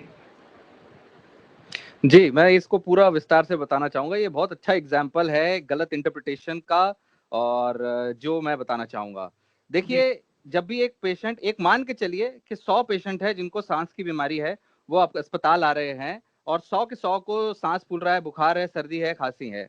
अब ये डिसाइड कौन करेगा कि उस किस पेशेंट को बैक्टीरिया है, किसको कोरोना वायरस है, किसी को फ्लू वायरस है, किसी को इबोला है, किसी को इन्फ्लुएंजा है, H1N1 है? ये डिसाइड कौन करता है? ये टेस्ट नहीं करता, ये डॉक्टर करता है। ये डॉक्टर क्यों डिसाइड करता है? क्योंकि टेस्ट में फॉल्स पॉजिटिव रेट्स होते हैं। जब एक पेशेंट सिम्टम के साथ आता है, उस पेशेंट का कोविड-19 टेस्ट होता है। एसिम्प्टोमेटिक पेशेंट जो अस्पताल में आ रहे हैं ना, बिना किसी सिम्टम के, उनका भी कोविड-19 टेस्ट किया जाता है। उनका भी किया जाता है कि उनके अंदर भी एसिम्प्टोमेटिक केस हो सकता है, जरूरी नहीं है सिर्फ सिम्टम वाले का होगा। एक सिम्टम वाले पेशेंट का कोविड-19 टेस्ट होता है, बैक्टीरियल इन्फेक्शन का टेस्ट होता है, एक्सरे होता है, सीटी स्कैन होता है, पेशेंट की हिस्ट्री एनालाइज की जाती है, वो कहां से आया, उसके आसपास कोई कोविड-19 पेशेंट है नहीं है, उसकी प्रोग्रेस देखी जाती है, उसके डब्ल्यूबीसी काउंट देखे जाते हैं कि डब्ल्यूबीसी काउंट तो नहीं बढ़ रहे हैं, उसके चेस्ट में बैक्टीरियल इन्फेक्शन जैसा तो नहीं है, दूसरे कोई वायरल इन्फेक्शन जैसा तो नहीं है, और फिर एक प्रोफेशनल डॉक्टर डिसाइड करता है कि हाँ, इसको हमारे ओपिनियन के अनुसार कोविड-19 ही है, नहीं इसको कोविड-19 प्लस बैक्टीरियल इन्फेक्शन है, इसको ये फलाना फलाना बीमारी है, इसको ऐसे ट्रीट करना चाहिए। इसमें हर एक दुनिया का टेस्ट मदद करता है। अगर आप फॉल्स पॉजिटिव की रेट देखेंगे तो 99% रेट इन्होंने बताया कि वो अपने सारे वीडियोस में कि पीसीआर टेस्ट 99% पॉजिटिव आता है, 1% फॉल्स पॉजिटिव आता है। ये गलत है। वो 99 नहीं, वो 50% ही पॉजिटिव बताता है, 50% गलत बताता है। अगर आप स्टडी देखोगे तो जो सच्चाई है, लेकिन ये गलत है, ये सोच गलत है कि डॉक्टर सिर्फ इसके बेसिस पे पेशेंट को वेंटिलेटर पे डाल देगा या इसको एचआईवी मेडिसिन दे देगा और मार देगा। ये गलत सोच है। ऐसे डायग्नोसिस नहीं होता। इससे साबित होता है कि आपका इंटरप्रिटेशन गलत है, आपको मेडिकल वो नॉलेज नहीं है कि एक्चुअल ट्रीटमेंट हो कैसे रहा है। एक्चुअली में पेशेंट्स की क्लिनिकल डायग्नोसिस बहुत जरूरी होती है, और ये सारे टेस्ट आपकी मदद करते हैं, एक डॉक्टर को इशारा देते हैं। इसमें ये इस टेस्ट को अभी फिलहाल इन्होंने स्टडी पर्पस से क्यों रखा हुआ है? क्योंकि अभी तक इसके डेटा नहीं है कि कितने % लोगों में टेस्ट होगा। तो और इसमें जो प्राइमर इस्तेमाल होता है पीसीआर में, उस प्राइमर में अगर आप एक्चुअल डेटा, मेरा वीडियो भी है यूट्यूब पे, उसमें डाल के देखें, हर कंट्री अलग प्राइमर इस्तेमाल कर रहा है।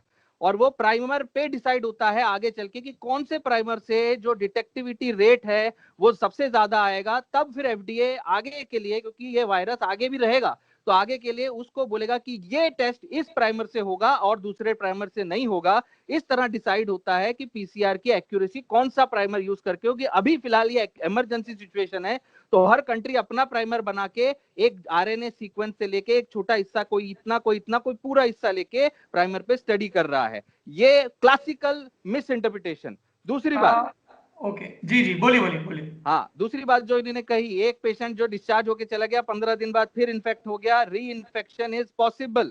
याद रखिए, जब अगर आपके अंदर वायरस गया, वो वायरस की एक कॉलोनी गई, एक ग्रुप गया, बहुत सारे वायरसेस गए, उसको आपके इम्यून सिस्टम ने या दवाइयों ने या खुद वो वायरस आपके इम्यून सिस्टम ने मार दिया, खत्म कर दिया, कम कर दिया, वायरल लोड कम कर दिया। अब आपके इम्यून सिस्टम के पास उसके खिलाफ एंटीबॉडीज हैं, इम्यूनिटी है। अब आपके पास एक तरीके से इम्यूनिटी है, हर्ड इम्यूनिटी जैसे इम्यूनिटी बोलते हैं ना, वो इम्यूनिटी का एक पार्ट है। तो ये नहीं आपके अंदर फिर वायरस नहीं आ सकता, उस साल भी आ सकता है, अगले दिन भी आ सकता है, अगले साल भी आ सकता है।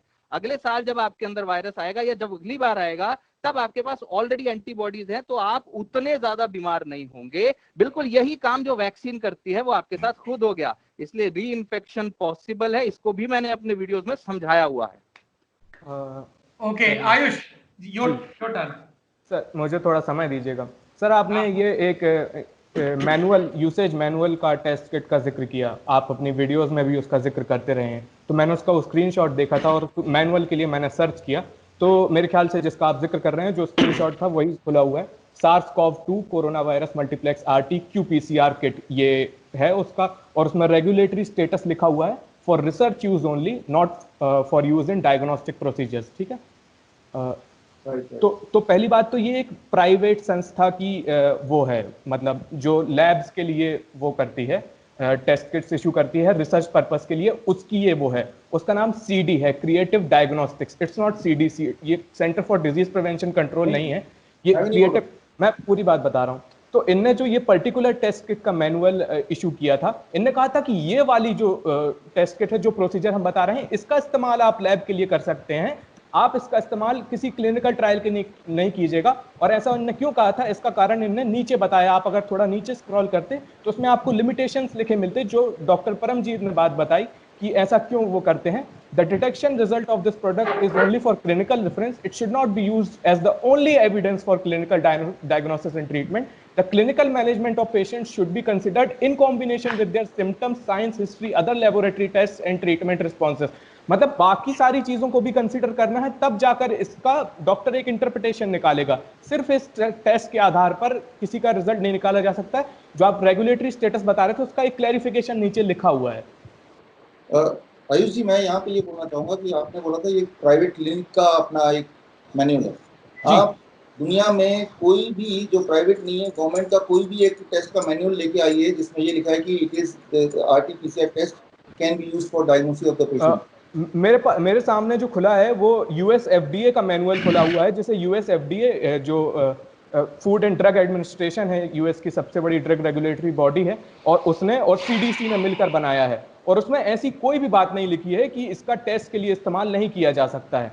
उन्होंने इसे टेस्ट के हिसाब से ही बनाया है, और ये कोरोना वायरस टेस्ट के लिए ये बहुत लंबा डिटेल्ड मैनुअल है। आप चाहें तो मैं आपको PDF भेज दूंगा। तो मेरे पास है। अच्छा, ये विश्वरूप जी एक बात बताइए, जैसे आप जो भी विश्वरूप जी आप जो भी तर्क दे रहे हैं विश्वरूप जी, वो आप हमेशा जैसे आपने आधी बात बताई कि देखिए इसमें मशीन में ऐसा लिखा हुआ है, तो डॉक्टर सिंह और आयुष ने बता दिया कि नीचे वाला तो आपने बताया ही नहीं। अरे बताने आधा क्यों बता रहे हैं? दे रहे हैं अभी भी तो बताने देने रहे हैं, रुकिए तो सही।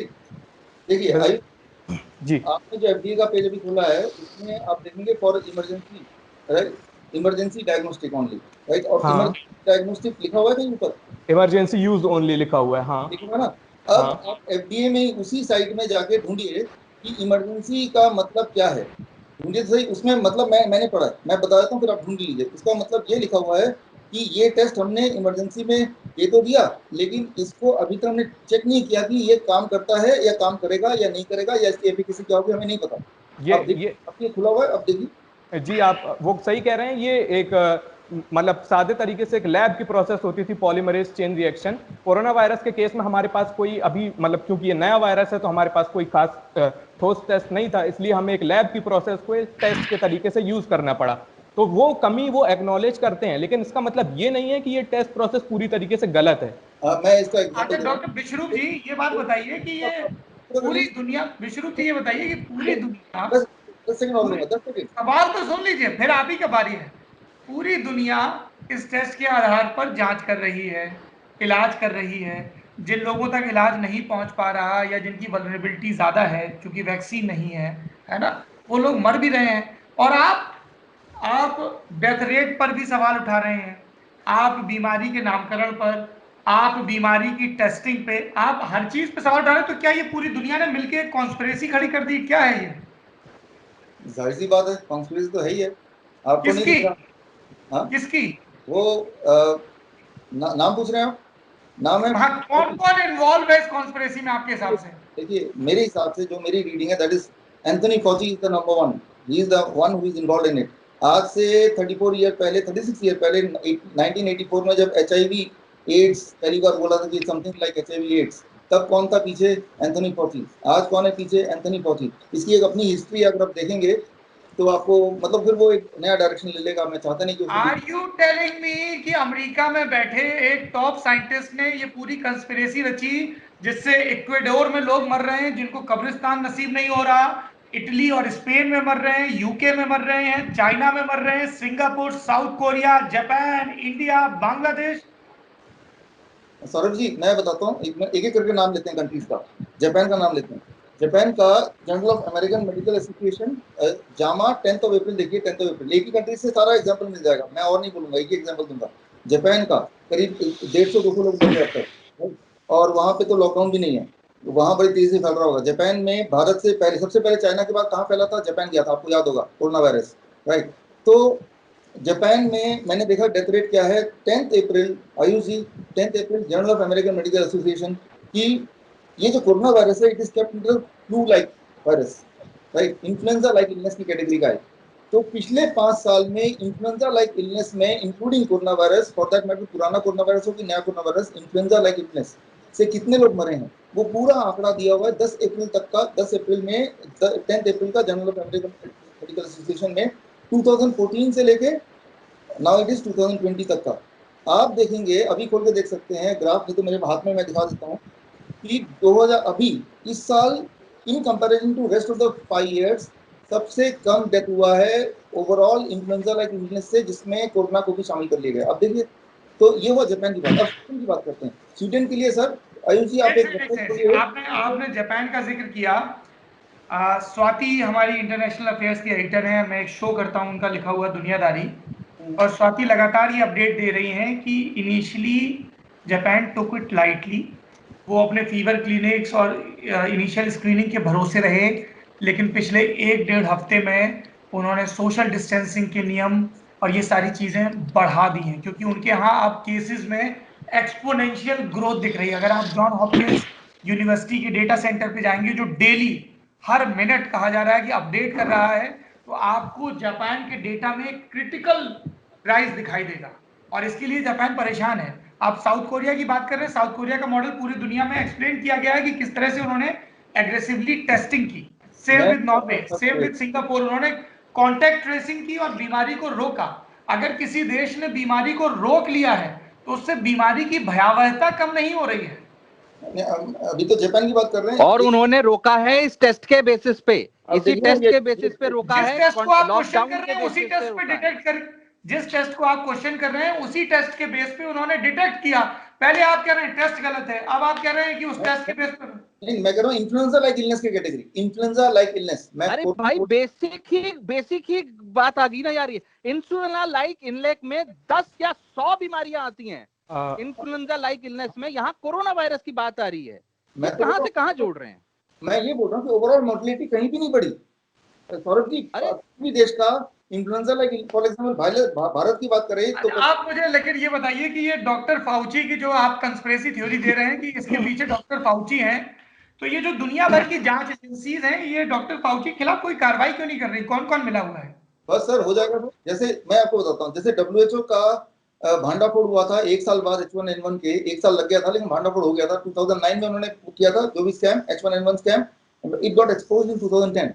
1 साल लगा था। सिमिलरली आप देखिएगा एंथनी फाउची का भी बहुत जल्द भांडाफोड़ हो जाएगा, टाइम तो लगता तो ही है। आप ये कह रहे हैं कि एंथनी फाउची ने कैसे इसको मतलब फैलाया, वो मैं जानना चाहता हूँ। उसने कोरोना को नहीं फैलाया, हाँ, कोरोना को नहीं फैलाया, वायरस को नहीं फैलाया। वायरस इतना भयानक है, ये कॉन्सेप्ट फैलाया कि वायरस से। लेकिन डॉक्टर फाउची और जो अमेरिका के दूसरे पूरा तंत्र है, उनके ये सारी चीजें प्रोपोगेट करने से पहले ही ये इटली और स्पेन में महामारी का रूप ले चुका था। तो वहां हाँ पे डॉक्टर फाउची क्या कर रहे थे? हाँ, इटली का मैंने डेथ रेट निकाला, इटली का आप चेक कर लीजिए। इटली का नहीं, मैं वो डेथ रेट की बात नहीं कर रहे हैं, वो ये पॉइंट की बात कर रहे हैं कि इटली और हाँ, कि इटली की उससे बात पहले कर तो उनका कोई कमेंट ही नहीं आया था। नहीं, इटली की बात कर रहा हूँ मैं। इटली एक मिनट दीजिए। आयुष जी आप कंप्यूटर में बैठे हैं, आप देखिए euromomo.eu, euromomo.eu। ये यूरोप के सारे देशों के इन्फ्लुएंजा से हर साल कितने लोग मरते हैं, फ्लू से कितने लोग मरते हैं, इसका पूरा रिकॉर्ड रखते हैं। और आप देखेंगे, आप खुद ही एस्टोनिश हो जाएंगे कि हर साल इटली में इस समय नवंबर से लेकर अप्रैल तक आईसीयू फुल होते हैं हर साल, every year. So the death is not different this year. Only different thing is इस बार जब डेथ हो रहा है तो वो खबर आप या मीडिया हाईलाइट कर रही है। That is the difference. जी आयुष, आपका क्या कहना है इस पे? मेरा ये कहना है कि ये जो मतलब सर बार बार कह रहे हैं विश्वरूप सर कि इन्फ्लुएंजा लाइक इलनेसेस से तो पहले से बहुत लोग मर रहे थे और अब भी बहुत लोग मर रहे हैं, बस उसको एक नया नाम दे दिया गया है कोरोना वायरस, क्योंकि उससे डर फैलाना है और उसमें लोगों के अपने हित हैं। लेकिन सर ये देखिए, ये ऐसे एग्जाम्पल की तरह है जैसे कि पहले ट्रांसपोर्ट था तो रेलवे और गाड़ियां थी, उनके एक्सीडेंट में कुछ लोगों की मौत हुआ करती थी। अब एक नया एरोप्लेन नाम का ट्रांसपोर्ट आया, तो एरोप्लेन में कोई रेगुलेशन नहीं था, कुछ नहीं था, तो उससे बहुत सारे एरोप्लेन आपस में टकराए और लोग बहुत ज्यादा मरने लगे। तो आप क्या कह रहे हैं कि ट्रांसपोर्ट फेलियर्स में तो पहले से ही बहुत सारे लोग मरते थे, एयरप्लेन को हम अलग से क्यों काउंट कर रहे हैं? सर नई चीज है ना, उससे अलग से डेथ्स एड ऑन हो रही हैं, तो उसमें तो नए से अकाउंट करना ही पड़ेगा। सीधी बात, सीधी बात। आप पहले ये बात बताइए, आप इसको मानते हैं नहीं मानते हैं कि ये नया वायरस है? बात खत्म। क्या ये एक नया वायरस है डॉक्टर विष्णु? या it can B, it can B. क्या मतलब होता है? रुकिए, इसमें यार, इसमें नया वायरस कैसे मानेंगे? Test itself is faulty, how we will decide is new virus? वो टेस्ट के बेसिस पे नहीं मान रहे हैं। Are you saying Vishwaroop ji कि दुनिया की सारी लैब और सारे साइंटिस्ट एक कंस्पिरेसी थ्योरी में इन्वॉल्व हैं डॉक्टर फाउची की गढ़ी हुई? Are you saying that? सारे साइंटिस्ट नहीं है, डॉक्टर फाउची है भाई, एक ही आदमी है। नहीं, और बाकी डॉक्टर भी है ना। और ये जो पूरी दुनिया में रिसर्च हो रही है, हम लोग भी इन्वॉल्व है, हम लोगों को डायरेक्ट डब्ल्यूएचओ से पैसा आता है, जैसा इनके वीडियोस में पोर्ट्रे होता है ना, ये सबसे गलत बात है कि हर एक डॉक्टर को इन्वॉल्व है, हर एक डॉक्टर को पैसा आता है, डब्ल्यूएचओ के दलाल हैं, ऐसे कमेंट्स आते हैं। मुझे तो शर्म आती है बताते हुए। और ये चीज अगर इतने लोग फॉलो करते हैं, इतने पढ़े लिखे हो, तो आपको सही बात बोलनी चाहिए। ये कौन सा लॉजिक हुआ यार? आप ये कहां से किस बात पे बोल रहे हो यार? अब बड़े बड़े डॉक्टर्स जो बड़े बड़े अस्पताल खोल के बैठे हैं, फोर्टिस वेदांता जैसे, उन तक कोई नहीं पहुंच सकता। जो गवर्नमेंट हॉस्पिटल में गरीब डॉक्टर, जो गरीब घर से पढ़ाई करके जाता है, जिसको एक फूटी कौड़ी नहीं मिलती, जिसके पास एमआर नहीं आता, एचआर नहीं आता, कोई नहीं आता, जब वो मदद करने किसी के घर में आता है, वो सोचता है ये तो दलाल है, ये तो डब्ल्यूएचओ का दलाल, ये तो बीमारी नहीं है, मारो इसको। क्या गलत है? ये सही है? आप बताइए, ये कैसी सोच है? सर मुझे डॉक्टर सिंह काम नाम। हाँ आयुष। हाँ सर, जो ये सर कह रहे हैं कि ये नया वायरस है, ये हमें कैसे पता? और इससे पहले भी मतलब जब ये सीडीसी का आंकड़ा सर आप बता रहे थे, तो आपने उसमें ये कहा था कि जनवरी के महीने में हमें पता ही नहीं था कि ये नया वायरस है, इसलिए सीडीसी ने सिर्फ इसको कोरोना वायरस कह दिया था। जबकि सच ये है कि मतलब 7 जनवरी को चाइना की लैब्स में ये बात, चाइना की लैब से डॉक्टर्स ने ये बात सार्वजनिक कर दी थी कि this is a novel corona virus, this is a new strain of corona virus. मैं आपको पूरा घटनाक्रम बताता हूँ। 31 दिसंबर को चाइना ने डब्ल्यूएचओ को जानकारी दी कि हमारे यहाँ निमोनिया जैसे कुछ केसेस आ रहे हैं। उससे लेकर 31 दिसंबर से 5 जनवरी के बीच उन्हें लगा कि जो 2002 में सार्स फैला था वो लौट आया है। ये चाइनीज ऑफिशियल्स को ऐसा लगा। लेकिन 7 जनवरी को जब इसका लैब में जेनेटिक सीक्वेंस पढ़ा गया, इसका जीनोम सीक्वेंस की स्टडी हुई, तो 7 जनवरी को ये बात सामने आ गई थी कि नहीं, ये पुराना वायरस नहीं है, this is a new strain of virus and that they named it as novel corona virus. तो 7 जनवरी को ये बात पता चल गई थी। तो अगर इसके बाद कोई भी संस्था कुछ भी कोट कर रही थी तो उसको नोवेल कोरोना वायरस कह के कोट कर रही थी, सादा कोरोना वायरस कह के नहीं। विष्णु जी ये बताइए, विष्णु जी बताइए, मेरा सवाल सुन लीजिए। मेरा सवाल ये है कि आप पूरी दुनिया के साइंटिस्ट जिस चीज को एक नया वायरस कह रहे हैं वो आप क्यों नहीं मान रहे हैं? आपकी थ्योरी क्या है? मैं ये बता रहा हूँ कि आयुष जी ने जितना भी बताया जी वो एक्जेक्टली करेक्ट है कि एक नोवल कोरोना वायरस है, वो वुहान में है। माना, अब आपने माना, आप मान रहे हैं ये एक नया वायरस है? बीच में आप काट देंगे, फिर बोलेंगे आप अरे नया वायरस मान रहे हैं? या तो आप मुझे 30 सेकंड दीजिए तो नहीं मैं नहीं, पूरा आपको पूरा टाइम है, पर मुझे इतना बता दीजिए, क्या ये कोविड-19 बीमारी वाला जो वायरस है, क्या ये एक नया वायरस है? Let me complete. I will complete in 30 second. उसमें से आप जितना काटना है काट लीजिएगा। This is a new virus in human. Second top पे कुछ नहीं कटेगा, पूरा जाएगा, don't worry, rest assured. Public तय कर लेगी जी। ठीक है, देखिए आयुष जी ने जितना बताया वो नोवल कोरोना वायरस है, that is novel corona virus, what he has just said, ठीक है ना, उसमें कोई कंफ्लिक्ट नहीं। मैं ये बोल रहा हूँ कि यहाँ पे भारत के कॉन्टेक्स्ट में जब ये डिसाइड हो रहे हैं कि ये नोवल कोरोना वायरस का पेशेंट है based on a test which itself is not reliable, तब वो नोवल कोरोना वायरस है कि नहीं, that is a question mark. That may not be a novel corona virus, that may be something else. अब आप फिर से वापस टेस्ट की ऑथेंटिसिटी पे आ गए। अभी आप कह रहे थे कि फलाने देशों अभी में पहली बात ये नोवेल कोरोना वायरस है या नहीं, ये नोवेल कोरोना वायरस है या नहीं, ये टेस्ट पे डिसाइड नहीं हुआ, पीसीआर टेस्ट से डिसाइड नहीं हुआ है, ये उस वायरस का जेनेटिक एनालिसिस हुआ है। जेनेटिक एनालिसिस अलग टेस्ट है, और जेनेटिक एनालिसिस में एक एक आरएनए के अंदर जो जीन है सीक्वेंस देखा जाता है, उस सीक्वेंस के बेसिस पे, उसके कैप्सूल के बेसिस पे अलग, वो उस पीसीआर की बात ही अलग है। ये सीधी सीधी बात समझ में आती है कि उसका नॉलेज नहीं है आपको जनाब। बहुत, मैं देखिए सौरभ जी, मैं मानता हूं कि भाई साहब देखो, बहुत सारे लोग ये कहते हैं कि आपने बहुत सारे लोगों की मदद करी है, जिसपे मैं गर्व करता हूं कि आप एक बहुत अच्छे इंसान हैं, मदद करते हैं लोगों की, लोगों को अच्छे डाइट पे, आज के डेट में जो गंद खा रहे हैं लोग, उससे अच्छी डाइट पे लाते हैं, इसलिए लोग आप पे भरोसा करते हैं। लोग अच्छे डाइट पे आने से, आप पे भरोसा करने से ठीक हो रहे हैं, कई बीमारी से बच रहे हैं, इसलिए लोग आपकी बात पे आंख बंद करके भरोसा करते हैं। लेकिन क्या आपको नहीं लगता कि बिना किसी तथ्य के, बिना किसी प्रॉपर रिसर्च के, बिना किसी प्रूफ के, इस तरह से एक के बाद एक फेसबुक पे, यूट्यूब पे इस तरह के भाषणबाजी करने से ना सिर्फ जो ऑलरेडी इसके लिए लड़ रहे हैं डॉक्टर्स, गवर्नमेंट, पेशेंट्स, सबको नुकसान होगा। हम इस बीमारी को जो लॉकडाउन खत्म करने की कोशिश कर रहे हैं वो नहीं कर पाएंगे। क्या लगता है आपको सौरभ जी, आप बताओ। अच्छा, एक आखिरी चीज, ये चूंकि 1 घंटे से ज्यादा, लगभग 1 घंटा हो गया है, विश्वरूप जी, जैसे आपकी जो थ्योरी है बड़ी दिलचस्प है कि डॉक्टर फाउची की कंस्पिरेसी है, WHO की तरह इसका स्कैम आएगा वगैरह वगैरह। हमारे देश के प्रधानमंत्री हैं नरेंद्र मोदी जी, उनकी एक ऐप है mygov.in, है ना, उनका ट्विटर हैंडल भी है। तो आप उन सबको टैग करके ये चीज क्यों नहीं बता रहे हैं? इसमें तो भारत फिर से विश्वगुरु बन जाएगा आपकी थ्योरी के हिसाब से, क्योंकि बारी दुनिया अंधेरे में रहेगी, हम उनको बता देंगे कि ये कॉन्स्पिरेसी है। अगर आपकी सब बातें इतनी ज्यादा तथ्य सम्मत, आंकड़ा सम्मत है, दुरुस्त है, तो पूरी दुनिया का इस पर ध्यान क्यों नहीं जा रहा है? डॉक्टर विश्वरूप, क्या लगता है आपको? सौरभ जी मुझे 1 मिनट देंगे आप, तभी बात शुरू करेंगे, right? I need to answer your question. Number 1, पहले आपके सवाल पे जवाब दे देता हूँ। मैं प्रधानमंत्री के जो ऐप आप बता रहे हैं, उनके ईमेल आईडी बता रहे हैं, उनके जितने संपर्क बता रहे हैं, उनमें मैं ये सारी बातें लिख के भेज चुका हूँ, नंबर 1। नंबर 2, 5 मार्च को मैं पार्लियामेंट में जाके हेल्थ मिनिस्टर साहब से भी मिलके उनको भी ये सारी बात बता चुका हूँ, हर्षवर्धन जी से, कि भाई ये जो भी मैं आपको बता रहा हूँ। नंबर 2, नंबर 3, जो वुहान में, ये आखिरी बात है बस, 10 मोर सेकेंड्स, वुहान में जो है वो कोरोना वायरस होगा, नोवल कोरोना जरूर होगा, मैं डिस्प्यूट नहीं कर रहा हूँ। लेकिन अभी भारत में अगर किसी को टेस्ट किया और वो पॉजिटिव आया तो बोल दिया ये तो कोरोना वायरस ही है, यहाँ पे आई हैव डाउट। मैं इतना ही बोल रहा हूँ। आपकी जब हेल्थ मिनिस्टर डॉक्टर हर्षवर्धन से बात हुई तो उन्होंने क्या कहा?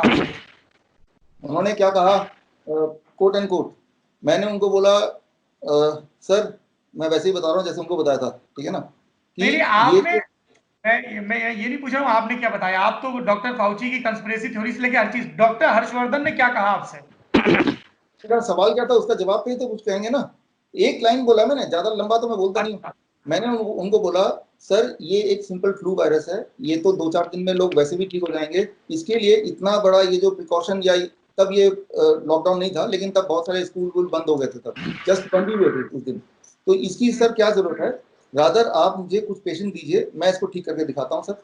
उनका जवाब था वो मैं आपको देता हूँ कि हमें पता है सिंपल है, 3-4 दिन में लोग ठीक हो सकते हैं फल और वेजिटेबल खा के भी, लेकिन हम WHO का प्रोटोकॉल फॉलो करेंगे क्योंकि ये इंटरनेशनल मामला है, इसीलिए हम इसमें कोई एक्सपेरिमेंट नहीं करेंगे। तो ये उनका जवाब था। जैसे और आपने कुछ लाए हैं तो आप दे दीजिए, मैं इसको कंसिडर कर सकता हूँ। मैं लेके गया था रिटर्न में, मैंने उनको देख नमस्कार बोला और उन्होंने मुझे मौका दिया। ये इतनी सी बात हुई और इतने बड़े मिनिस्टर का 5 मिनट मिला, काफी। मेरे मेरे मेरे डॉक्टर बिश्रू आपसे आखिरी 2 सवाल हैं कि आपके जब इतने दिलचस्प दावे हैं तो YouTube ने आपके वीडियोस को क्यों रिमूव किया? हाँ देखिए, आप तो डालिए कम से कम, यूट्यूब ने रिमूव कर ही दिया है और ये तो यूट्यूब ही बता सकता है उसने क्यों किया, मैं तो नहीं बता सकता। अब मैंने सौरभ जी पिछले 6 साल हो गए यूट्यूब चैनल मेरा, HIV है और हाई कोलेस्ट्रॉल है, डायबिटीज है, आप देखिएगा। और सर मेरा सीधा सवाल है, कोरोना संबंधी आपके वीडियोस को YouTube ने क्यों रिमूव किया? ये यूट्यूब ही बता सकता है, ये यूट्यूब से पूछिए, आपके ज्यादा लिंक होंगे, लेकिन मुझे नहीं पता क्यों डिलीट मैं किया। बताता हूँ। YouTube कोई भी वीडियो तब रिमूव करता है जब वो कम्युनिटी गाइडलाइंस के खिलाफ होते हैं या उसमें कोई ऐसी अनर्गल बात कही जा रही होती है जो साइंटिफिक टेम्परामेंट या सत्य के खिलाफ हो, तब YouTube रिमूव करता है। और उसी के तहत आपके वीडियो रिमूव किए गए हैं, क्योंकि YouTube में जो अलग अलग विषयों के विशेषज्ञ बैठे हैं, उन्होंने जब स्ट्राइक आई आपके वीडियोस पे तो उसको इवेलुएट किया और इसको कम्युनिटी के लिए ठीक नहीं माना, इसलिए उनको रिमूव किया। कोई हेट स्पीच आती है, कोई झूठा प्रोपेगेंडा आता है तो YouTube उसको रिमूव करता है रिपोर्ट किए जाने पर, इसलिए आपके वीडियो रिमूव हुए। ये YouTube का है। हो सकता है सर, आप ऐसा बोल रहे तो मैं तो कुछ बोल नहीं सकता। This is your comment, this is YouTube want to. Saurabh ji, According to you, इसमें एक what is और the बात। possible explanation? Why did YouTube remove your videos related to coronavirus? All the videos related to coronavirus. आपकी सारी hypothesis वाली video क्यों remove की है? आप देखेंगे कि सिर्फ यूट्यूब में कोरोना वायरस के अलावा भी वीडियो डिलीट किए हैं, किसी पेशेंट का टेस्टिमोनियल भी डिलीट किया है। जब हम बोलते हैं 3 स्टेप डाइट से लोग फ्लू से ठीक हो जाएंगे, वो भी डिलीट किए हैं। तो वो डिलीट किए हैं तो वो उनका अपना, आपने बोला ही ठीक से कि कम्युनिटी गाइडलाइन को ब्रेक कर रहे होंगे, ठीक है ना, उनके गाइडलाइन के मुताबिक नहीं होंगे, कोई भी उनके फैक्टर हो सकते हैं, but I do not know, but I still stand with the facts जो कि मैंने बोला। मैं तो सौरभ जी एक सबसे इंपॉर्टेंट बात, आप अगर मेरा विष्णु जी आपको दोबारा बोलना पड़ेगा, बीच में नेटवर्क चला गया था। मेरा सवाल है कि YouTube ने आपके वीडियोस को रिमूव किए, मैंने आपको कम्युनिटी गाइडलाइंस उनकी बताई जिसकी वजह से आपकी उस वीडियोस पे स्ट्राइक आई और वो वीडियो रिमूव हुए।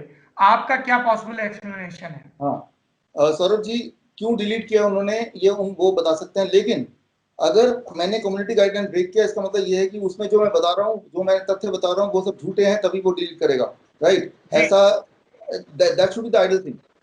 तो मैं आपके इस कहने के लिए चैलेंज करता हूँ आपको भी और पूरे इंडिया के सबको, आपको अकेले नहीं डॉक्टर साहब, आपको अकेले नहीं, पूरे इंडिया के सारे चैलेंज करिए। आप, मैंने जितने भी वीडियो बनाए 22 वीडियो टोटल, 22 अभी 24 हो गए होंगे, सारे वीडियो को मैंने कोलेट करके किताब निकाली है, corona the scandal of the millennium. इसमें सारे तथ्य रेफरेंस के साथ डाले हैं और मैं चैलेंज कर रहा हूँ इस आपके इस टॉक के थ्रू, इसमें से एक भी रेफरेंस आप गलत साबित कर दोगे तो 1 लाख रुपए मैं इनाम भी दूंगा। लेकिन वो तंबोला की तरह, एक गलत साबित होगा तो एक ही को मिलेगा, वही दूसरा आएगा, समझ रहे हैं? जनाब आज अभी यही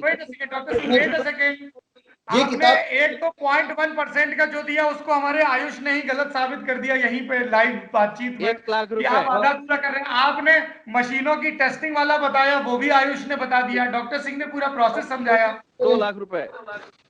2 लाख। लेकिन और मेरे सवाल का जवाब देखिए, यूट्यूब से वीडियो क्यों हटाए, उसके रिप्लाई में आप अपनी किताब ले आए। डॉक्टर सिंह आपका क्या कहना है? मेरा ये कहना है आज इस वार्तालाप में आज और इसको देखने वाले किसी भी समझदार इंसान को ये समझ जाएगा कि हम इनके खिलाफ नहीं है। पहले मैं हाथ जोड़ के सारे लोगों से बोल दूं, जितने लोग इनके साथ है, हम इनके साथ है। इनकी डाइट बहुत अच्छी है, इनकी डाइट आपको स्वस्थ रख सकती है। बता देता हूं, प्लीज द्विवेदी जी इस बात को पहले दिखा दीजिएगा कि भाई ये भाई साहब बहुत बड़ी प्रॉब्लम है। लोगों को लगता है हम इनके खिलाफ नहीं है, हम इन जो बोल रहे हैं उसके खिलाफ। जो ये बोल रहे हैं जो गलत है, जो आज इनकी एक एक बात, चाहे वो बात 1% मॉर्टेलिटी वाली हो, चाहे वो बात PCR टेस्ट वाली हो, चाहे वो बात कोरोना वायरस फ्लू वायरस वाली हो, उसकी डेथ रेट वाली हो, ये एक पूरी कंस्पिरेसी वाली हो, एक भी बात ना ये साबित कर पाए। हमने सारे जितने लोग ये खड़े हैं उन्होंने गलत साबित की है। ये देखने वाले इंटरप्रिटेट कर सकते हैं जनाब। सिर्फ आप ये कह रहे हैं कि नहीं मैं गलत नहीं हूं, ये वही बात हो गई कि मैं आउट हो गया, लेकिन मैं आउट नहीं हूं, मैं तो खेलूंगा। ऐसा नहीं होता। Doctor Singh calm down. Ayush your parting shot. हाँ हाँ सर, मेरे कुछ जरूरी सवाल हैं, ये इंटरव्यू की लेंथ बढ़ रही है तो मुझे डर लग रहा है कि वो जरूरी सवाल छूट ना जाएं। सर आपने पूछिए आयुष, प्लीज सर पूछिए। डॉक्टर विश्वरूप, जब आपसे टीवी इंटरव्यूज के दौरान पूछा गया कि अगर ये कुछ इतने बड़े मतलब डेडली चीज नहीं है तो इससे इतने ज्यादा लोगों की मौत क्यों हो रही है, तो इस पर आपका जवाब ये था कि लोगों को क्वारंटीन में रखा जाता है और उनके ऊपर वहां पे दवाइयों का एक्सपेरिमेंट कहा जाता है, जिसे आप ह्यूमन गिनी पिग कह रहे हैं, और उन दवाइयों के एक्सपेरिमेंट के दौरान जब लोग मर जाते हैं तो उसे कह दिया जाता है कोरोना वायरस से मर गया। इसका तो क्या इस सबूत है तरीके आपके से, पास? तो ये मतलब आप कैसे कह रहे हैं, मैं ये जानना चाहता हूँ। सबूत क्या है आपके पास इस कंस्पिरेसी थ्योरी का, विश्वरूप जी? मैं इसको बताता हूँ, सबूत यह है। अ, मैं एक एग्जांपल ले रहा हूँ, एग्जांपल मेरे 10 है, उसमें से एक पसंद नहीं आएगा तो मैं अगला एग्जांपल लूंगा। फॉर एग्जांपल मलेरिया की दवाई दे रहे हैं फिलहाल तो। मलेरिया की दवाई एस्टैब्लिश्ड है कि उससे हार्ट रेट एब्नॉर्मली हाई हो जाता है, that causes sudden cardiac death. ये तो सर आपको पता है ऑलरेडी। और ये तब भी दे रहे हैं उससे हार्ट रेट हाई नहीं होता। उससे हार्ट ओनली। रेट हाई नहीं होता है, वो मैं बताऊंगा क्या होता है, आप बता दीजिए पहले। हाँ, तो that causes sudden cardiac death, ये ऑलरेडी लिस्टेड है for last 35 years several journal, right, including American college of cardiology, जिन्होंने लास्ट वीक भी ये अनाउंस किया था कि ये दवाई देने से डेथ होगा। नंबर 1। नंबर 2, अभी रिसेंटली पिछले हफ्ते journal of American Medical association में भी आया, so the 1/3 of the corona patient they had a myocardial injury, right. तो मायोकार्डियल इंजरी से वो मर रहे हैं। एंड नंबर 3, फाइनल थिंग, कल का यूएसए टुडे, यूएसए का बड़ा अखबार यूएसए टुडे देखिए, और उसमें ब्राजील ने इस ये मलेरिया की दवा पे ट्रायल किया, और ट्रायल को 6 दिन में बंद करना पड़ा क्योंकि ये साबित हो गया कि वो कोरोना के विक्टिम जो हैं वो तो मलेरिया की दवा से मर रहे हैं। कल का अखबार देखिए यूएसए टुडे, ब्राजील ने ट्रायल किया, 6 दिन में उन्हें प्री मैच्योरली बंद करना पड़ा, and as a result of that US में कई सारी जगह पे हॉस्पिटल्स में अब एंटी मलेरियन दवाई देना बंद हो गया, राइट। तो ये एक दवाई की बात कर रहा हूँ। अभी मैं चाहे तो ये 4 की बात करूंगा अगर सौरभ जी चाहे। ठीक है डॉक्टर सिंह जी, सबसे पहले सबसे बड़ी बात, इंडिया के अंदर किसी भी पेशेंट को डायरेक्टली मलेरिया की दवाई नहीं दी जा रही है, सबसे पहली बात। ठीक है, अगर कोई पेशेंट का कोरोना वायरस टेस्ट पॉजिटिव भी आ जाता है तो उसका ट्रीटमेंट मैनेजमेंट मैंने ऑलरेडी यूट्यूब पे डाला हुआ है, government ministry of health website पे रिवाइज क्लिनिकल मैनेजमेंट सिस्टम पूरे दिया हुआ है, उसमें मलेरिया की कोई दवाई या दूसरी कोई दवाई उनके प्राइमरी मैनेजमेंट में है ही नहीं। ये जो हमारे आईसीएमआर के थ्रू गाइडलाइन आई है कि अगर एक डॉक्टर जो कोरोना वायरस के पेशेंट के साथ रह रहा है, जो उसका ट्रीटमेंट कर रहा है, नर्स है, स्टाफ है, जो पेशेंट के साथ उनके परिवार वाले हैं, जब वो एक्सपोज हो जाते हैं तब वो ये मलेरिया की दवाई ले सकते हैं एज अ रिकमेंडेशन कि आपको इस मलेरिया की दवाई से कोरोना वायरस का जो मल्टीप्लिकेशन है वो स्लो हो जाता है, तो आपका शरीर उसको मारने में ज्यादा कारगर होगा, डॉक्टर उसको झेलने में ज्यादा कारगर होगा। साथ ही साफ साफ लिखा हुआ है कि इससे क्यूटी प्रोलॉन्गेशन होता है, मतलब वेंट्रिकुलर रिलैक्सेशन जो होता है आपके हार्ट का वो थोड़ा डिले हो सकता है, सब में नहीं होता, किसी किसी में होता है। इसीलिए जिसको दिया जाएगा उसकी मॉनिटरिंग करनी है, डॉक्टर खुद लेगा तो खुद की मॉनिटरिंग करनी है, पल्स से लेके ईसीजी तक, उस दौरान जब आप हॉस्पिटल में हैं तब। और ये साफ साफ लिखा गया है कि पागल समान कोई भी अपने आप ना ले। दुनिया के अंदर लोग अगर कोई खुद से इसको लेता है साफ साफ बताने के बाद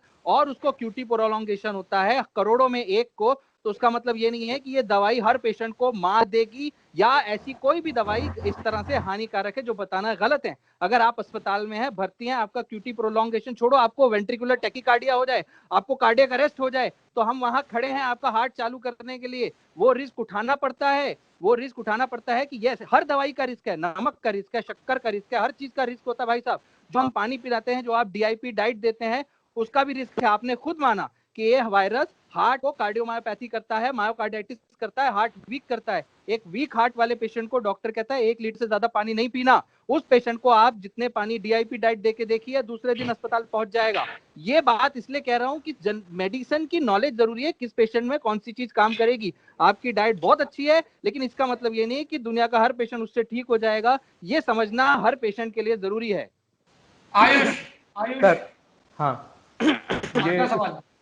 हाँ मतलब दूसरा जरूरी सवाल है कि आप बार बार ये कह रहे हैं कि लॉकडाउन जो है और सोशल डिस्टेंसिंग जो है वो एक गैर जरूरी मेजर है। डॉक्टर चौधरी आप ये बार बार कह रहे हैं, तो क्या आपको नहीं लगता कि भारत अभी जो थोड़ा बहुत बचा हुआ है, मतलब कम मौतें हो रही हैं, केसेस का तो नहीं कह सकते क्योंकि कम टेस्ट भी हो रहे हैं, कम मौतें भारत में हो रही हैं, तो ये लॉकडाउन हमने जो पहले कर लिया दूसरे देशों से पहले हमारी तैयारी हो गई थी, इसका नतीजा है। अगर हम सोशल डिस्टेंसिंग फॉलो नहीं करेंगे तो भारत में मौत का आंकड़ा बढ़ जाएगा। कहीं आपको नहीं लगता कि मतलब आपकी जिम्मेदारी होनी चाहिए कि फिर वो मौतें हो जाएंगी तो फिर क्या आप रिस्पॉन्सिबिलिटी लेंगे उनकी? आपके इतने लाख फॉलोअर हैं, आप बिना किसी साइंटिफिक डेटा के आपने ये बात कैसे कह दी कि सोशल डिस्टेंसिंग बेकार है? विश्वरूप जी, आप बोलने का मौका दीजिए। आयुष ने एक बार पूछ लिया तो मैं बता दूंगा। सौरभ जी आप दो जी बार बताइए। मैं तो बस उसी सवाल में अपना सवाल जोड़ रहा हूं सर। और जवाब सुनिए सर। द सोशल डिस्टेंसिंग की बात कर रहे हैं क्योंकि इन्फेक्शन है, इन्फेक्शन दूसरे से फैल सकता है और ये डेडली है, तो रीजन है सोशल डिस्टेंसिंग, यही इसका मकसद है और तो कोई मकसद नहीं है। आयुष जी राइट जी। तो मैं इसको दो पार्ट में जवाब दूंगा, दोनों पार्ट को 30-30 सेकंड दूंगा मैं। जी। पहला पार्ट कि इसका जो मोर्टलिटी रेट है जो भी आप तय कर रहे हैं 3% 2%, ये तो आप भी बोल रहे हैं राइट, और इस पर इसका फैलने की शक्ति उसमें तो कोई डिबेट है नहीं, वो तो 2.2% मान ही रहे हैं। इससे 10 गुना या 20 गुना ज्यादा एक और पैथोजन है भारत में जो इससे 10-20 गुना ज्यादा तेजी से इंसान को मारता है और 10 गुना ज्यादा तेजी से फैलता है। दैट इज कॉल्ड ट्यूबरकुलोसिस, जिसमें हर साल 5 लाख लोग मरते ही हैं, हर मिनट एक आदमी मरता है। जब से आप अब तक 60 लोग मर चुके हैं ऑलरेडी राइट। लेकिन हमने ट्यूबरकुलोसिस के लिए कभी लॉकडाउन नहीं किया, ना ही अब कर रहे हैं, जबकि अभी भी 15 लाख ट्यूबरकुलोसिस के पेशेंट घूम रहे हैं और एक ट्यूबरकुलोसिस का पेशेंट 10 पेशेंट बना सकता है, 10 तक पहुंचा सकता है। तो जब ट्यूबरकुलोसिस के लिए लॉकडाउन नहीं है और चल रही है और ट्यूबरकुलोसिस से हर साल मरते हैं 5 lakh for last many years right, तो दैट इज वन थिंग। ये तो हुआ एक पार्ट, 30 सेकंड खत्म। दूसरा पार्ट, ये जो वायरस है जो मैंने आपको बताया, it is a flu virus. मैं बता रहा हूँ, आपको मान नहीं रहे हैं, इसका 0.1% ट्रांसमिशन रेट है, डेथ रेट है, और इसका ट्रांसमिशन रेट 2.2% है, तो जो कि बाकी फ्लू में भी है। तो बाकी फ्लू में मान लो मुझे 0.1% का ट्रांसमिशन रेट कहां से दे रहे हैं आप भाई? ट्रांसमिशन नहीं, डेथ रेट, 0.1% के ट्रांसमिशन रेट का डेटा कहां से दे रहे हैं आप? ट्रांसमिशन रेट नहीं, डेथ रेट बोल रहा हूँ। हाँ वही डेथ रेट का तो भी वो डेटा कहाँ है? डेथ रेट तो ऑलरेडी 0.1% बता कहा आपने दिया? हमने आपके सामने इंग्लिश जर्नल निकाल के दिखा दिया। अरे मैंने आपने स्टैनफोर्ड के प्रोफेसर की बात की, हमने वो आपके सामने दिखा दिया। दो चलिए, आपने टीबी का उदाहरण दिया। डॉक्टर सिंह, आप क्या कहेंगे? ये टीबी के उदाहरण थे। जी जनाब, ये टीबी का जो बैक्टीरिया है ये आज से नहीं है, ये बहुत सालों से हमारे देश में है। और इसमें सबसे बड़ा प्रॉब्लम जो है वो है कि जनता सामने नहीं आती है। लोगों को 3-3 हफ्ते 4-4 हफ्ते खांसी बनी रहती है और वो टेस्ट नहीं कराती है। इसमें लॉकडाउन का कोई मतलब नहीं है, इसीलिए क्योंकि ये ऑलरेडी सालों से है और ये नहीं बोला जा सकता कि कहां पर है कहां नहीं है। अगर आज एक टीबी का नया बैक्टीरिया आता कोई, तो जरूर उसके लिए लॉकडाउन होता। अगर आज ये कोई क्योंकि हर साल H1N1 के लिए लॉकडाउन नहीं होता है और अगले साल कोरोना वायरस के लिए लॉकडाउन नहीं होगा, क्योंकि ये वायरस कल अगले साल भी आएगा, नोवेल कोरोना वायरस। ये टीबी का बैक्टीरिया इंडिया के अंदर ही फैला हुआ है, बाकी दूसरे कंट्रीज में इतना नहीं है। बाकी दूसरे कंट्रीज हमारे पेशेंट्स को वहां लेते भी नहीं है बिना टीबी की जांच के, बिना क्लियर करे। आपको वीजा भी नहीं मिलता है, क्योंकि इंडिया के अंदर यही प्रॉब्लम है कि लोग अपने टेस्ट नहीं कराते। क्यों नहीं कराते? क्योंकि इतनी जानकारी नहीं है लोगों के पास कि आपकी बीमारी टीबी हो सकती है। सबने बोल लिया, अमिताभ बच्चन ने बोल लिया, इन्होंने कह लिया, रेडियो में बोल लिया, सबने कह लिया, फिर भी लोग नहीं जाते। इसका मतलब ये नहीं हुआ कि क्योंकि टीबी जैसी बीमारी जो है वो आज तक उसके लिए लॉकडाउन नहीं हुआ, तो ये बीमारी कोरोना वायरस जो सालों से है, ऐसा जो आप समझते हैं कि ये पुरानी ही वायरस है, इसलिए नहीं होना चाहिए। जो आपकी बात समझ में आती है जब आप ये माने कि ये पुराना वायरस है, जबकि आप खुद मान चुके हैं कि एक नया वायरस है, एक नया वायरस जिससे दुनिया भर में दिक्कतें हो रही है। तो इसमें लॉकडाउन बंद करना ना सिर्फ हमारे लिए, आपके लिए, सबके लिए नुकसानदायी है, ये बात साबित होती है। दुनिया में Vishnu ji, I'll come to you। Doctor Singh, मेरे ख्याल से टीबी का इलाज भी है। बिल्कुल है, टीबी का और कोविड-19 परफेक्ट का इलाज इलाज नहीं है, तो ये सोशल डिस्टेंसिंग की मजबूरी इसलिए भी है कि अभी हम एक ऐसे दुश्मन से लड़ रहे हैं जिसको मारने के लिए हमारे पास इफेक्टिव हथियार नहीं है। इसलिए टीबी के केस में लॉकडाउन नहीं किया सर, क्योंकि टीबी का केस डिटेक्ट होगा तो फौरन उसकी इलाज हो सकता है, उसको दवाई दी जा सकती है। और 2 हफ्ते कोविड-19 की कोई दवाई नहीं बनी है सर। जी यहाँ मैं 2 और हफ्ते सौरभ जी आपको क्यों, doctor Singh let me speak now. Doctor Singh and Saurabh ji, आपको क्यों लगता है हर चीज का इलाज एलोपैथी में होगा? ये क्यों लगता है? मैं आपसे पूछता हूँ, एक सवाल मुझे पूछने दीजिए। जब एक पेशेंट क्वारंटाइन होता है, एलोपैथी में इलाज नहीं, आप खुद ही बोल रहे हैं, तो उसको आयुर्वेद में क्यों नहीं भेज रहे हैं, होम्योपैथ में क्यों नहीं भेज रहे हैं, यूनानी में क्यों नहीं भेज रहे हैं? वो ऐसे आयुष यूनिवर्सिटी का रिकमेंडेशन देखा है आपने? नहीं, आयुष का यूनिवर्सिटी मैंने देखा वो प्रिवेंशन के लिए। लेकिन मैं आपसे पूछता हूँ, तो अगर मुझे आयुष कोरोना ये जो विश्वरूप जी आप कह रहे हैं वो चीज आयुष यूनिवर्सिटी क्यों नहीं कह रही कि हम यूनानी से इलाज करेंगे या होम्योपैथी से इलाज करेंगे? आप कह रहे हो कि वहां जितने डॉक्टर्स का पैनल बैठा है, यूनानी का, आयुर्वेदिक का, होम्योपैथी का, वो सब मूर्ख है, वो नहीं रिकमेंड कर रहे हैं, आप यहाँ बैठ के रिकमेंड कर रहे हैं। बायस हो रहे हैं, आप मुझे मौका नहीं दे रहे। If you give me chance, I can win. इसमें मैं ये बोल रहा हूँ, ये पूरी डिस्कशन ही आपकी थ्योरीज के इर्द गिर्द है सर, इससे ज्यादा मौका क्या होगा?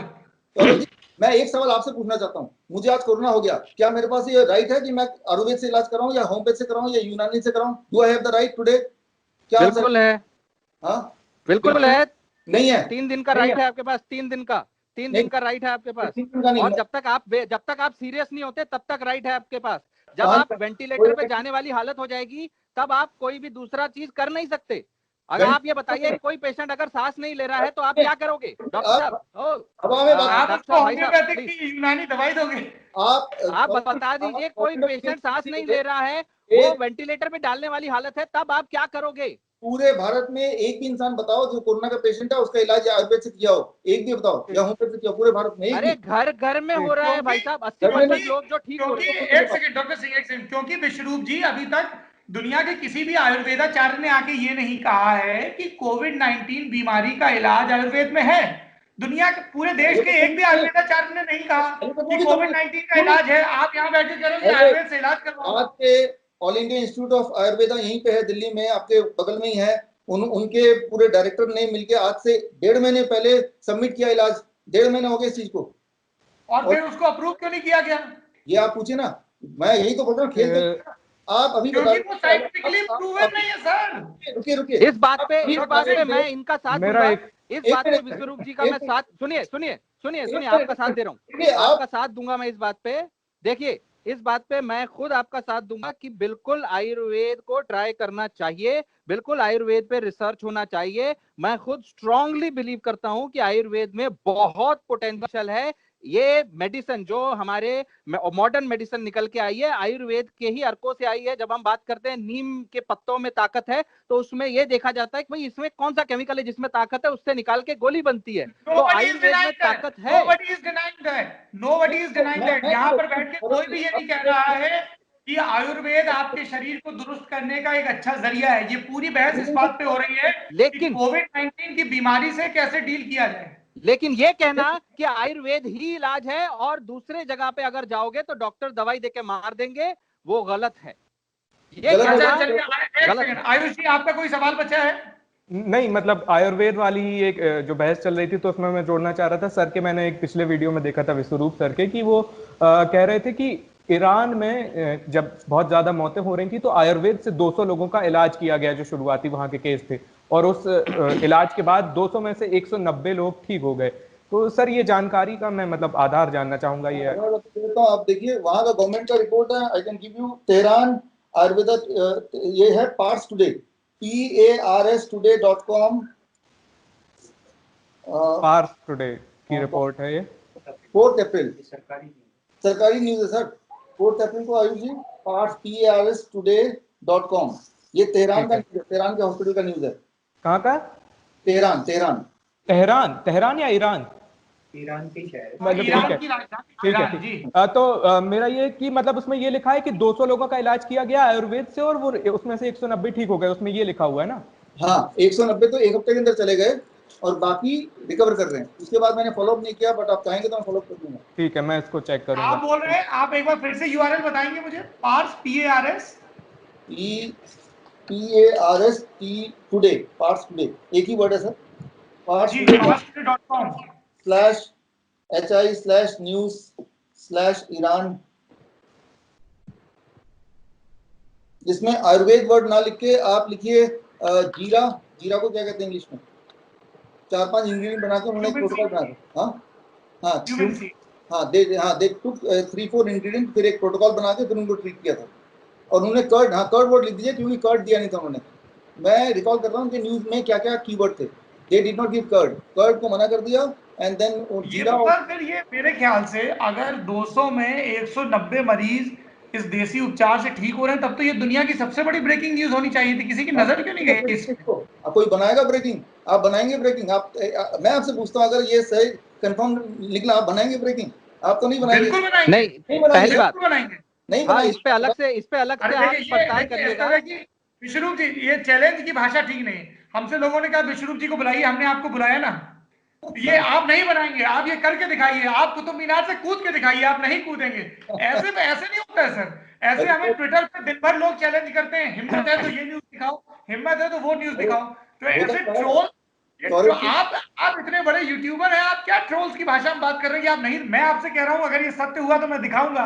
आप संपादक बोल रहे हैं सत्य हुआ दिखाऊंगा, आप कह रहे हैं आप नहीं दिखाएंगे। ऐसे थोड़ी ना होता है सौरभ जी, क्योंकि मैं भी आपका व्यूअर हूं ना, तो मेरे अंदर से व्यूअर जाके अभी। नहीं, इस पे हम मुझे सवाल आखिरी सवाल का जवाब दीजिए। कई लोगों ने ऐसा लिखा कि डॉक्टर विश्वरूप की जो डिग्री है, उस डिग्री को लेके उन्हें संदेह, जो आपकी पीएचडी है। यूट्यूब, आयुष क्या सवाल पूछा गया यूट्यूब पे, बताइए वो क्या है जामिया? उसमें ये कहा गया था जो आपकी यूनिवर्सिटी अलायंस इंटरनेशनल यूनिवर्सिटी, उस पर जब जाकर कोर्सेज की लिस्ट देखी गई तो उसमें पीएचडी इन डायबिटीज जैसा कुछ नहीं था। ये लोगों का सवाल है। मैं जवाब देता हूँ इसका। जी। ये सर्टिफिकेट मैंने अपने YouTube मेरे वेबसाइट पे भी है, आप देखेंगे तो that is honorary PhD. That is honorary PhD. Honorary PhD है? Honorary PhD in diabetes. Sir honorary PhD में कभी आप डॉक्टर नहीं लगा सकते अपने नाम के आगे, ये रूल है भारत सरकार का। कभी भी आपको अगर ऑनररी डिग्री मिली है तो आप डॉक्टर नहीं लगा सकते सर। आप देखिए तो सही, आप देखिए। और ये ऑनररी पीएचडी, सौरभ जी, ये ऑनररी पीएचडी अलायंस यूनिवर्सिटी को अगर आप मेल करेंगे तो 10 दिन में आपको भी मिल जाएगी, एक पर्टिकुलर अमाउंट देने के लिए। Honorary PhD in diabetes, honorary PhD in cure for AIDS, honorary PhD on फलाना ढमकाना, इसकी आपको वो मिल जाएगी उनके रेट लिस्ट। 10 दिन में आपको पीएचडी बिना किसी पढ़ाई के, बिना किसी चीज के आपको मिल जाएगी, अगर आप पैसे देंगे। एक सेकंड शुरू की, आपको ये ऑनररी पीएचडी क्यों मिली है? आपकी कोई किताब है डायबिटीज पे जो पब्लिश हुई है? ये सर किताब है, रिसर्च पेपर है। मैंने तो 12 किताबें लिखी हैं। रिसर्च पेपर कौन से इंटरनेशनल जर्नल में डायबिटीज के पब्लिश हुए हैं? जर्नल ऑफ मेटाबॉलिक सिंड्रोम, आप देखिए। जनरल, हाँ डॉक्टर सिंह। हाँ जी जनाब, अगर आप सर्च करेंगे जर्नल ऑफ मेटाबॉलिक सिंड्रोम, और ऐसी कई सारी जर्नल जो है ये फेक जर्नल्स मानी जाती है, जिसमें कोई भी कुछ भी जाके छाप सकता है। अगर आप रिसर्च करेंगे तो आपको साफ साफ पता चल जाएगा कि ये जर्नल का कितना रिलायबिलिटी है और उसका क्या हिसाब किताब है। बहुत आसानी से आप जाके रिसर्च कर सकते हैं। इसको प्रीडेटरी जर्नल कहते हैं, प्रीडेटरी जर्नल्स। जैसे कि आप, कई सारे लोग हैं जो अपनी बात सिर्फ साबित करने के लिए कि हमने जर्नल पब्लिश किया, आप देखो, ये यहाँ डाल देते हैं। इसका मतलब ये नहीं है कि ये कोई एक्चुअल ऑनररी जर्नल, ये जर्नल प्रीडेटरी या फेक जर्नल्स होती हैं। इसको आप चाहो तो पड़ताल करके साबित कर सकते हैं। ये बहस बहुत लंबी खिंच गई है। डॉक्टर विश्वरूप रॉय और डॉक्टर परमजीत सिंह, आप लोग कोविड-19 इस बात पे आप क्या बोलेंगे? एक आखिरी जरूरी सवाल है। इस बात पे इनका मत तो जान लीजिए कि ये प्रीडेटरी जर्नल है या नहीं। नहीं सर, मैं बताता हूँ, ये नहीं है। मैंने तो देखा छापने के लिए क्या पापड़ बेलने पड़े, तो इसलिए मुझे पता है कि नहीं है सर। आप एक छाप के प्रीडेटरी जर्नल बात कही जा रही है कि जाम्बिया की जिस यूनिवर्सिटी की आप बात कर रहे हैं वहां पे फीस देकर कोई भी डिग्री ले सकता है। क्या कितने देना नहीं? आप लेके देखिए। If it is so, then you get it once. देखिए बोलना आसान है।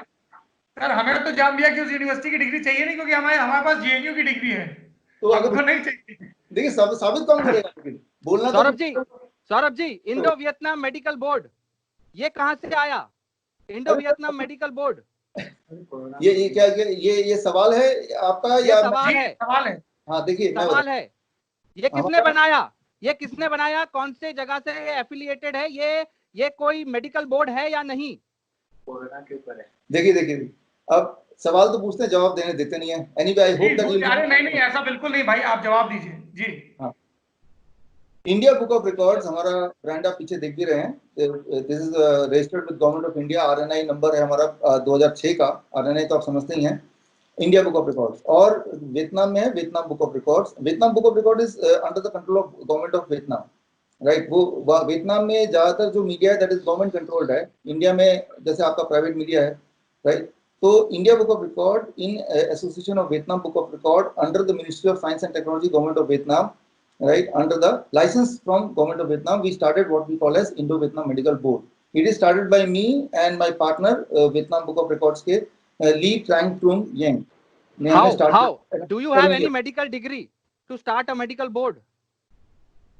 मेडिकल बोर्ड आपने research institute of complementary health sciences का भी एक कंपनी, फेक कंपनी बनाई है। क्या उसको बनाने में, क्या उसमें कोई कार्य होता है? क्या इंडो वियतनाम मेडिकल बोर्ड में जैसे आप हो, आप यानी मैं या कोई भी, सौरभ जी, कोई भी अपना नाम का मेडिकल बोर्ड बना के अपने कोर्स शुरू कर दे, अपने हिसाब से कर दे, क्या उसकी कोई रेगुलेशन नहीं है दुनिया में?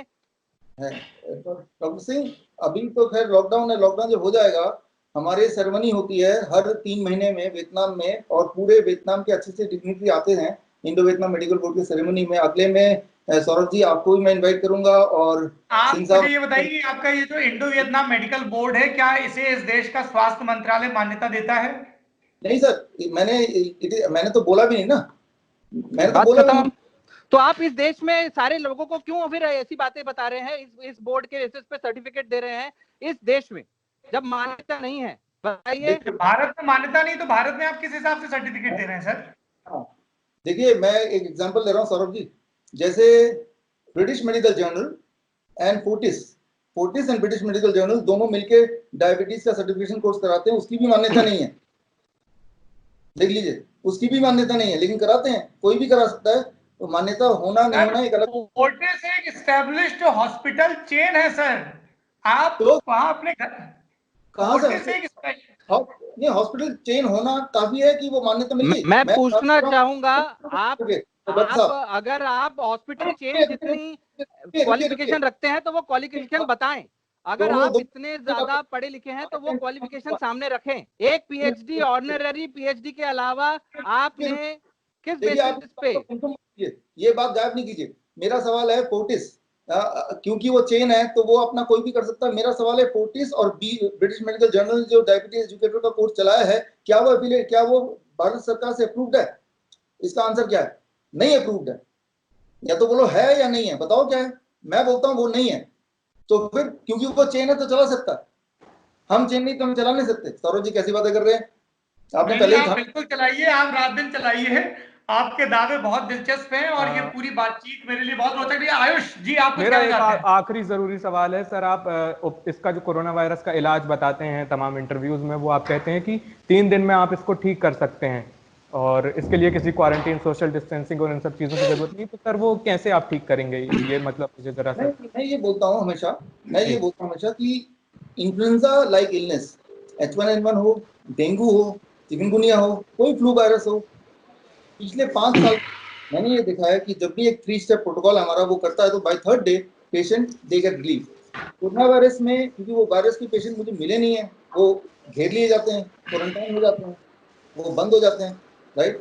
तो मैं ये बोलता हूँ जैसे कोई फ्लू का पहला सिम्टम आए तो मैंने तो देखा है कि किसी भी तरह के वायरस। तो आप गारंटी से कैसे बोल सकते हैं जैसा आप बोल रहे हैं? मैं डॉक्टर विश्वरूप ये जानना चाहता हूँ, जैसे आपने कहा कि आप बीमारी ठीक कर सकते हैं, पर आपके पास तो बीमारी को ठीक करने के लिए कोई प्रशिक्षण है नहीं।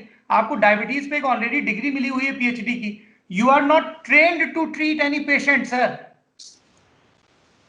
कैसी बातें कर रहे हैं सर? देखिए, दादी माँ भी नुस्खे बताती है, इसका मतलब ये नहीं है कि दादी माँ गलत है। आप सही हो, आपके नुस्खे सही है। मैं अभी फिर बोल रहा हूँ, बिल्कुल सही है। आयुर्वेद के नुस्खे दादी माँ भी बताती है, इसका मतलब ये नहीं है कि सारे आईसीयू के वेंटिलेटर के पेशेंट्स को दादी माँ के नुस्खे दिए जाएं। आप बताइए, आपको एक वेंटिलेटर का पेशेंट हम देंगे तो आप उसको कैसे बचाएंगे? यार आपकी दिक्कत क्या है कि आप बोलते हैं सुनते हैं नहीं। आप कल का अखबार पढ़िए, वेंटिलेटर में जो जाते हैं 80% लोग वापस ही नहीं आते। क्यों भेजे हैं वेंटिलेटर में? आपको क्या लगता है वेंटिलेटर वापस ही आता है? आप कल का अखबार पढ़िए। चलो वेंटिलेटर छोड़ो, पेशेंट सांस नहीं ले पा रहा तब क्या करोगे आप? पेशेंट सांस नहीं ले पा रहा है तब क्या करोगे? सांस नहीं ले पा रहा है, क्यों नहीं ले पा रहा है ये तो देखो ना। वो वायरस की वजह से नहीं ले पा रहा है, वायरस की इलाज की वजह से नहीं ले पा रहा है। Who will decide? वायरस की वजह से आपके पास आया ही, हमारे पास अस्पताल में इमरजेंसी में पेशेंट आता ही तब है जब सांस नहीं ले पा रहे। उससे पहले हम अस्पताल में भर्ती नहीं करते। सांस लेने में दिक्कत नहीं है तो हम भर्ती नहीं करते। जाओ घर जाओ, अपने दादी माँ के नुस्खे अपनाओ। चलिए, थैंक यू सर। ये बिल्कुल हम इसको कतई टीवी डिबेट नहीं बनाना चाहते हैं। विश्वरूप रॉय जी, आप मेरे साथ जुटे, आपने अपने हिस्से के विचार रखे, आपको धन्यवाद। डॉक्टर परमजीत सिंह, आप हमारे साथ जुड़े, आपने अपने विचार रखे, आपको बहुत बहुत धन्यवाद। बाकी चीजें अब मैं लल्लन टॉप के दर्शकों के निरीक्षित विवेक पर छोड़ता हूं। लल्लन टॉप का इस पर क्या मत है ये हम आपको लगातार बता रहे हैं। इस देश के, इस दुनिया की जो भी मेडिकल बोर्ड्स हैं, एजेंसीज हैं, वो क्या दवाई बता रही हैं उसका हम पूरी तरह समर्थन करते हैं। भारत सरकार ने सोशल डिस्टेंसिंग के लिए कहा है, प्लीज सोशल डिस्टेंसिंग का पालन करिए। यदि आपके अंदर कोविड-19 के कोई भी लक्षण नजर आते हैं तो जो सरकार की हेल्पलाइंस है उन पर संपर्क करिए, उनको कांटेक्ट करिए, आपका टेस्ट होगा। यदि खुदा न खास्ता वो पॉजिटिव पाया जाता है तो आपका इलाज होगा, जो भी उपलब्ध चीजें हैं उसके हिसाब से। लल्लन टॉप यूट्यूब पर मौजूद किसी भी ऐसे थॉट को इंडोर्स नहीं करता है जो कोविड-19 के बिना लैब टेस्टिंग के, बिना हजारों के सैंपल के जांच के डेटा जो पूरे पब्लिक में उपलब्ध है, ऐसी जांच के बिना जो कोई भी ऐसा दावा करता है, ये मैं बार बार स्पष्ट करना चाहूंगा। चूंकि दर्शकों ने बार बार विश्वरूप रॉय के दावों के बारे में कहा था, इसलिए हम विश्वरूप रॉय को भी लेके आए। आपका बहुत धन्यवाद, आपने अपने दावों के बारे में बताया, जिसमें सबसे ज्यादा रोचक मुझे डॉक्टर फाउची की कंस्पिरेसी थ्योरी लगी। और डॉक्टर सिंह, आप इस पूरी बातचीत में जुटे, आपका धन्यवाद। आयुष जी, आपने इस पूरी बातचीत को समायोजित किया, आपका बहुत बहुत धन्यवाद। Thank you so much.